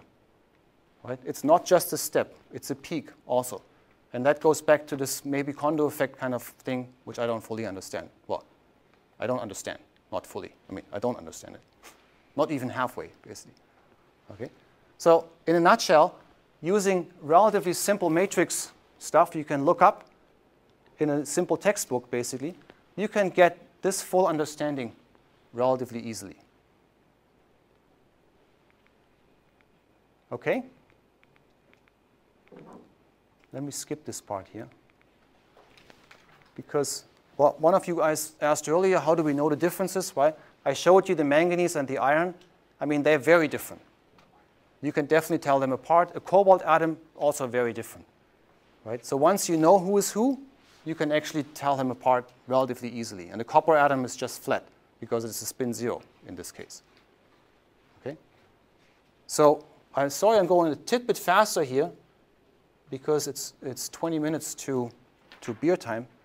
And I don't want to, but I do want to tell you a little bit about what you do when you have more than one spin. And then we'll call it quits. Okay, so single manganese atom, you know how this works by now. Two manganese atoms, completely different. Like this guy, this spectrum here really has nothing to do with this spectrum. Right? Yes? Where do you put the tip in this case? Doesn't matter, actually. We can put the tip here, here, or in the middle. Doesn't matter. It's delocalized because the atoms are fairly close together and we really can't individually tunnel in only one. They really look like a cigar. Maybe I have an image, I don't know. I'm sure I have an image later. You'll see it's a cigar, so we don't really... If we build them with a little bit further spacing, then we can actually tell which atom we're tunneling into. And then it can depend on which atom it is, which is what Anna is working on, actually,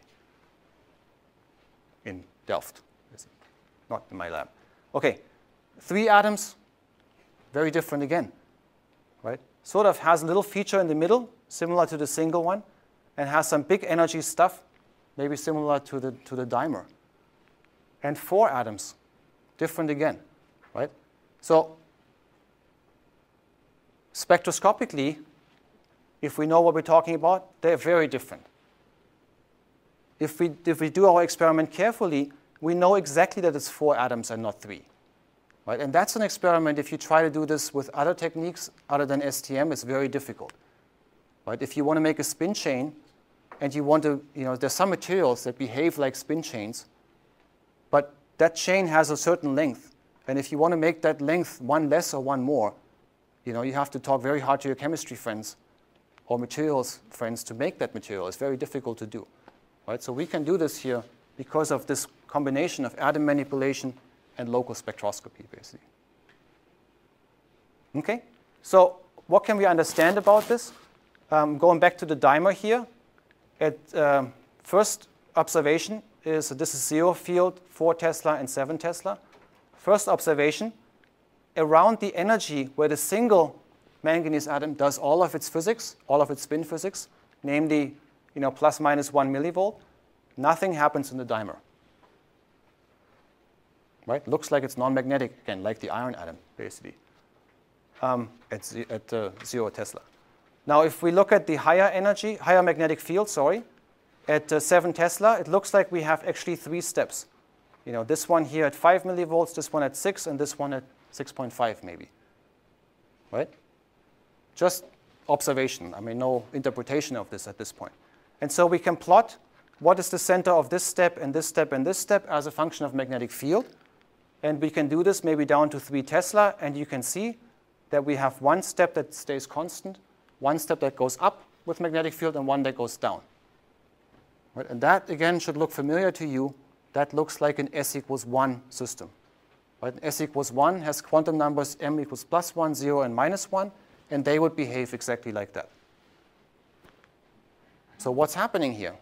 Well, not too surprising in the end. We have two very strongly coupled magnetic atoms here. They happen to couple antiferromagnetically such that you make a spin singlet. A spin singlet is really a non-magnetic state. A spin singlet is a state where you have a total spin of 0.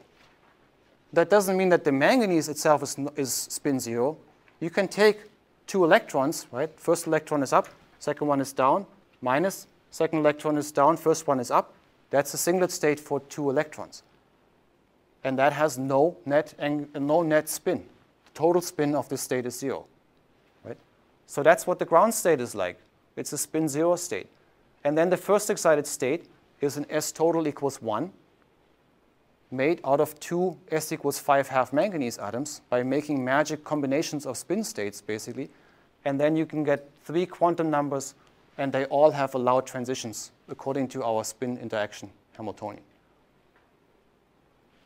Pretty simple, right?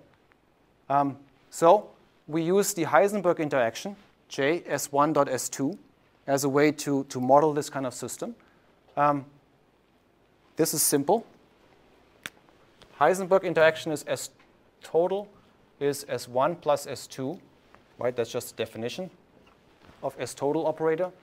S total square is S1 square plus S2 square plus 2 times S1 dot S2, because the two are commute with each other. And that's your Heisenberg. These guys are constant. And so you really can say that the S total square operator is the same as the Heisenberg interaction for 2 spins, excluding a factor of 2. Right? So this S1 dot S2 is the same as S total, basically, here, for 2 spins. And so we have antiferromagnetic coupling. Ground state is S total equals 0. First excited state is S total equals 1 with an energy difference of J. And so this is a way to measure this J, 6 millivolts. So we can quantitatively determine the strength of this interaction, again, by just making this inelastic tunneling spectroscopy. Okay? And so with that, I'd like to very briefly show you how we can actually calculate things when you have more than one spin, because that's probably something that everybody in this room who doesn't do quantum computation has never seen. Right? How do you write a spin matrix for a spin that is composed of 2 spins?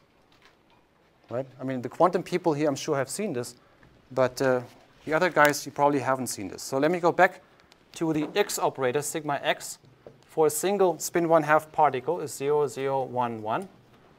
Right? Now, how do you do this if you have 2 spins? How do you write this down? Right? How do you even do the bookkeeping, basically? I'm not talking science here. The science, that's all the Heisenberg interaction has to offer.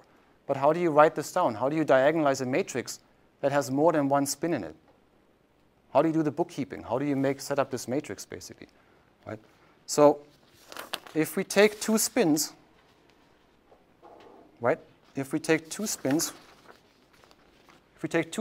well, 1 spin, sorry, we have 2 states that we keep track of, up and down, right? We call the up one 1, 0, and we call the down one 0, 1 in this picture. Right? If we take 2 spins, this is 1 spin. 2 spins, how do we do this? 2 spins, our states are basically, first one is up, second one is up. That's now 1, 0, 0, 0. How do I write this best? Up, down, 0, 1, 0, 0. Down, up, 0, 0, 1, 0. Down, down, 0, 0, 0, 1. Right? So with 2 spins, you have 4 basis states that you have to keep track of. In general, the number of these states is 2 to the power of n, right? Which is why quantum computation works. It's exponential in the number of spins, so your Hilbert space becomes big very fast. But 2, we can still write the matrices down. That's simple. So how do you write an SX operator in this? Right. First off, what we know, what we want, and that was my time to end. So give me a couple minutes.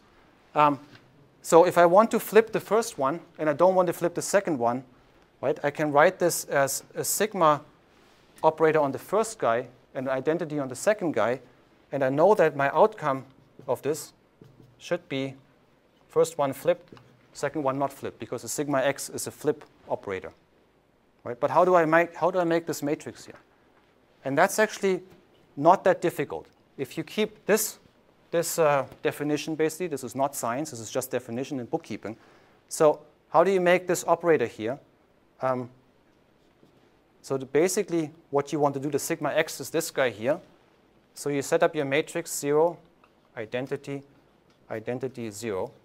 And by this, I mean that you get your 4-dimensional matrix here by saying this is 0, 0, 0, 0. This guy is 0, 0, 0, 0. And then I have an identity matrix here, identity matrix there. All right? Just bookkeeping. No science in this, right? Just the way that quantum computing people basically do the bookkeeping. And that's how you calculate a spin chain if you want to set up the sx plus sx squared plus sy squared plus sz squared for a chain of 2 spins of spin 1/2, basically. Okay? So let's just take a quick look what this does if I operate on 1, 1.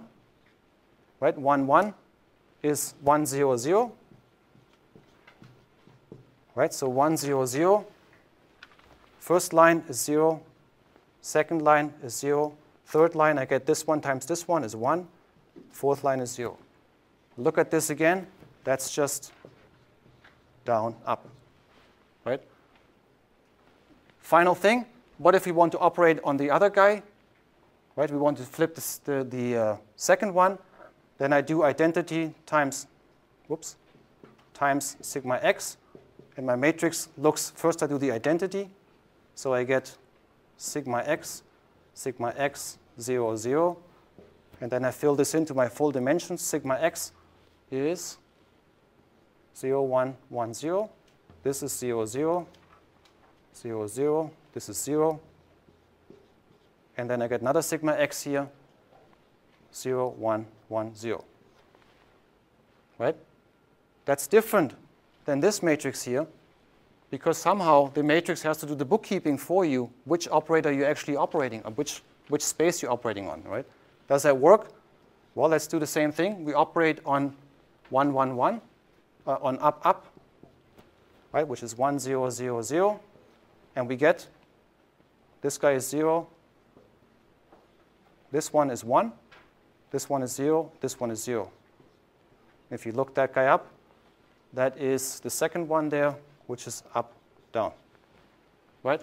Okay, that's not really telling you any science. This is just telling you how the bookkeeping works. And with that, I'm almost finished. So I wrote this down in your slides here, so you can look at this a little bit more. I was going to have you do a few exercises too, but that's not going to work. We do the Heisenberg interaction, okay. Okay, so finally, we do this, of course, with Mathematica or MATLAB or something like that. Set up these matrices for a spin chain up to length 6 of magnitude, s equals 5/2. You get a very big matrix very quickly, like a 1,000,000 by 1,000,000 or so matrix, right? Something like that, I don't know. Very big matrices very quickly. We know the J from the dimer. From the trimer, we can actually determine that the magnitude of the spin of the individual is 5/2. Right? Using the J from the dimer, we can look at, all right, the best agreement is with s equals 5/2. And that's it. That's all the parameters that there are. Right? It's only the J and the S for the individual one. We're using the simplest, only nearest neighbor Heisenberg interaction here, basically. And then for the even chain, you can see that this fits very well. And for the odd chain, also fits very well. Right?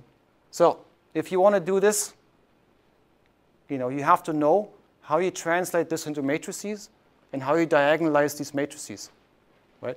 This is sort of the beginning of how you set up these matrices. Okay? And with that, I think I would like to stop. And just in a summary, I guess I tried to teach you two things. One is that you can learn something about these quantum mechanical systems of spins on surfaces using scanning tunneling microscopy, right? And we in particular use inelastic tunneling spectroscopy to learn something here. And second, that you can actually model these things with fairly simple, basic physical models if you are not afraid to use these spin operators and spin matrices. Right? So those are kind of the two messages. So thank you guys very much for coming. And I promise tomorrow will be completely different.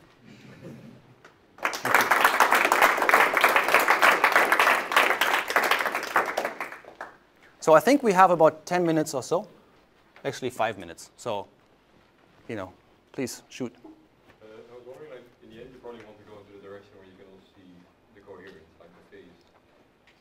What do you have in mind to get in that direction? So if you want to do phase coherent measurements, that's one of the many parts that I didn't have time. There's a lot more stuff in the slides that you have. So what do you need to do phase coherence is you need something that keeps the clock for you. Right? Usually you use a time oscillating magnetic field or time oscillating electric field, something that oscillates in sync with the energy spacing of the energy levels of the system here. And that can give you coherent oscillations between the ground state and that first excited state. Right? So what we need is two things. One, we need to make a system where the relaxation times are long enough that you could have any chance of doing that. If you do this on copper nitride, the relaxation times, T1 relaxation times, are on the order of a nanosecond. Way too fast for anything phase coherent to work. Right? So that's one, make them longer, maybe make them a microsecond or something like that. And the second one is include something like a time-dependent field that sort of sets the clock, basically. So we are trying to do both of these processes, both of these steps. And how do you want to extend T1? Is it by looking for... How do we want to? Extend T1? The T1 is currently limited by the fact that this copper nitride is so thin. So we have, for example, the iron atom here, and the relaxation time. So if I put the iron atom into an excited state, this relaxation process is completely dominated by an electron from the copper coming in and going back out. So we need to make this insulator thicker, basically. So that's how we think we can get rid of this relaxation mechanism. Then you will have other relaxation mechanisms, but you have an atomically small system. So nuclear spins will not be as bad as they are, for example, in gallium arsenide quantum dots or something like that. Right? But we don't know if this works. We have never seen anything that is T2 phase coherent. Is there any prediction for the T2? Okay. Well, you know what kind of good theorist I am now, right? So you're not going to get a good answer from me for that. I don't know. Nobody knows. I mean, there's many examples where point defects in a material can have very long relaxation times. Like the fashionable one today is the NV center in diamond that has relaxation times that can be up to milliseconds or longer, right? T2 and T1. Phosphorus in silicon is another one. Relaxation times can be very long. So I don't think there is a very general reason to expect them to be long or not. You have to really work hard on your local symmetry and so on. The beauty that we have is you sort of got the feeling for we have quite a bit of flexibility, right? So we can build different atoms, different surfaces, different structures. So the phase space of possible experiments is huge. But we have a problem with these conduction electrons, which we have to solve for sure. So one step at a time, I would say.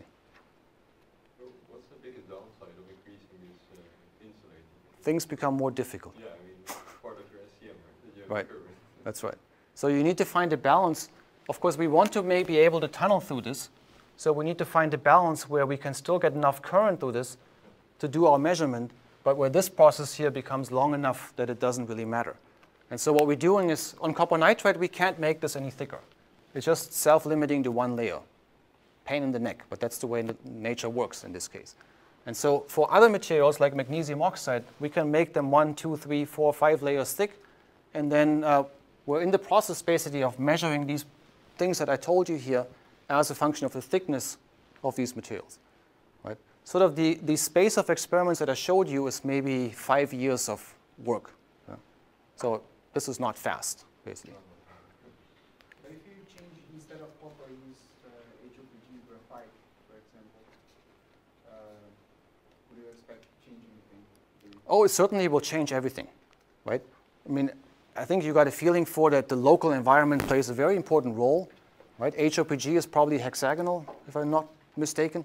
So that's very interesting because you can set up, frustrated spin systems and whatnot.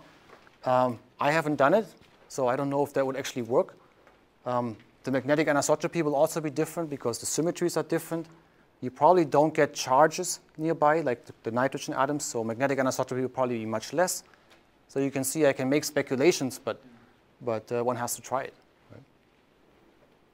HOPG is definitely conductive enough that one can work with this with STM. Now, I have another question. Sure. Towards what I work with. I don't know if there is any experiment with spin polarized STM working on a spin valve and a planar structure to see all the spin accumulation in the channel and how it behaves and probe spin polarization in the system like this.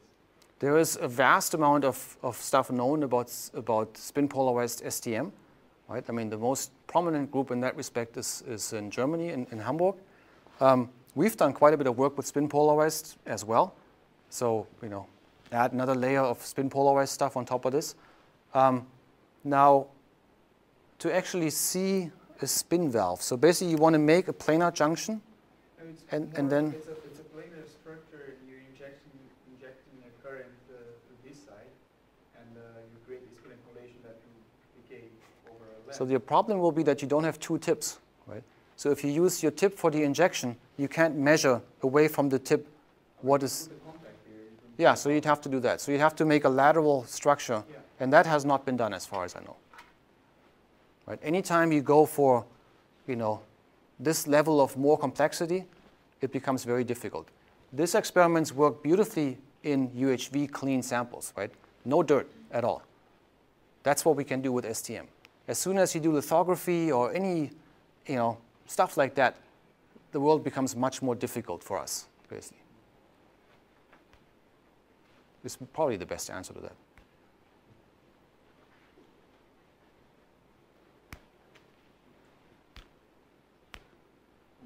One slide further, you should there's the One slide further. Yeah. Let's see. Yeah, there you go. IBM logo. Did you program it, or did you help to program it? This one here? Yeah. This is the original IBM that was built by Don Eigler, the guy I inherited the lab from. Okay. That was the first atom manipulation, 1989, 1990. Tomorrow, I'll talk exclusively about atom manipulation and how we can build structures and have fun with that, basically. No spectra. No inelastic tunneling spectroscopy at all. Just pictures, that's right. Just pretty pictures. Maybe a totally different question, but what does IBM expect from you? Science papers. And even more important than that, New York Times articles or mentioning of IBM as a leader in nanoscience. If we can portray to the academic community and even more importantly to the shareholders basically, that IBM is a leader in nanoscience and that this stuff might have applications to the future of IBM's business, then we win. So tomorrow I'll show you two examples where we use atom manipulation to do computation and where we use atom manipulation to do data storage. And that, I think, that's why IBM funds this kind of work. That's also why we can't focus on figuring out exactly what happens in this manipulation process. IBM doesn't care about that, right? And I have to be careful. I have to do stuff that is interesting to the company. So even though I don't work on anything that is product related, right? Nobody at IBM expects any of the stuff I do to make an actual product. I still have to be able to demonstrate faithfully that the work I do has net benefit to the company.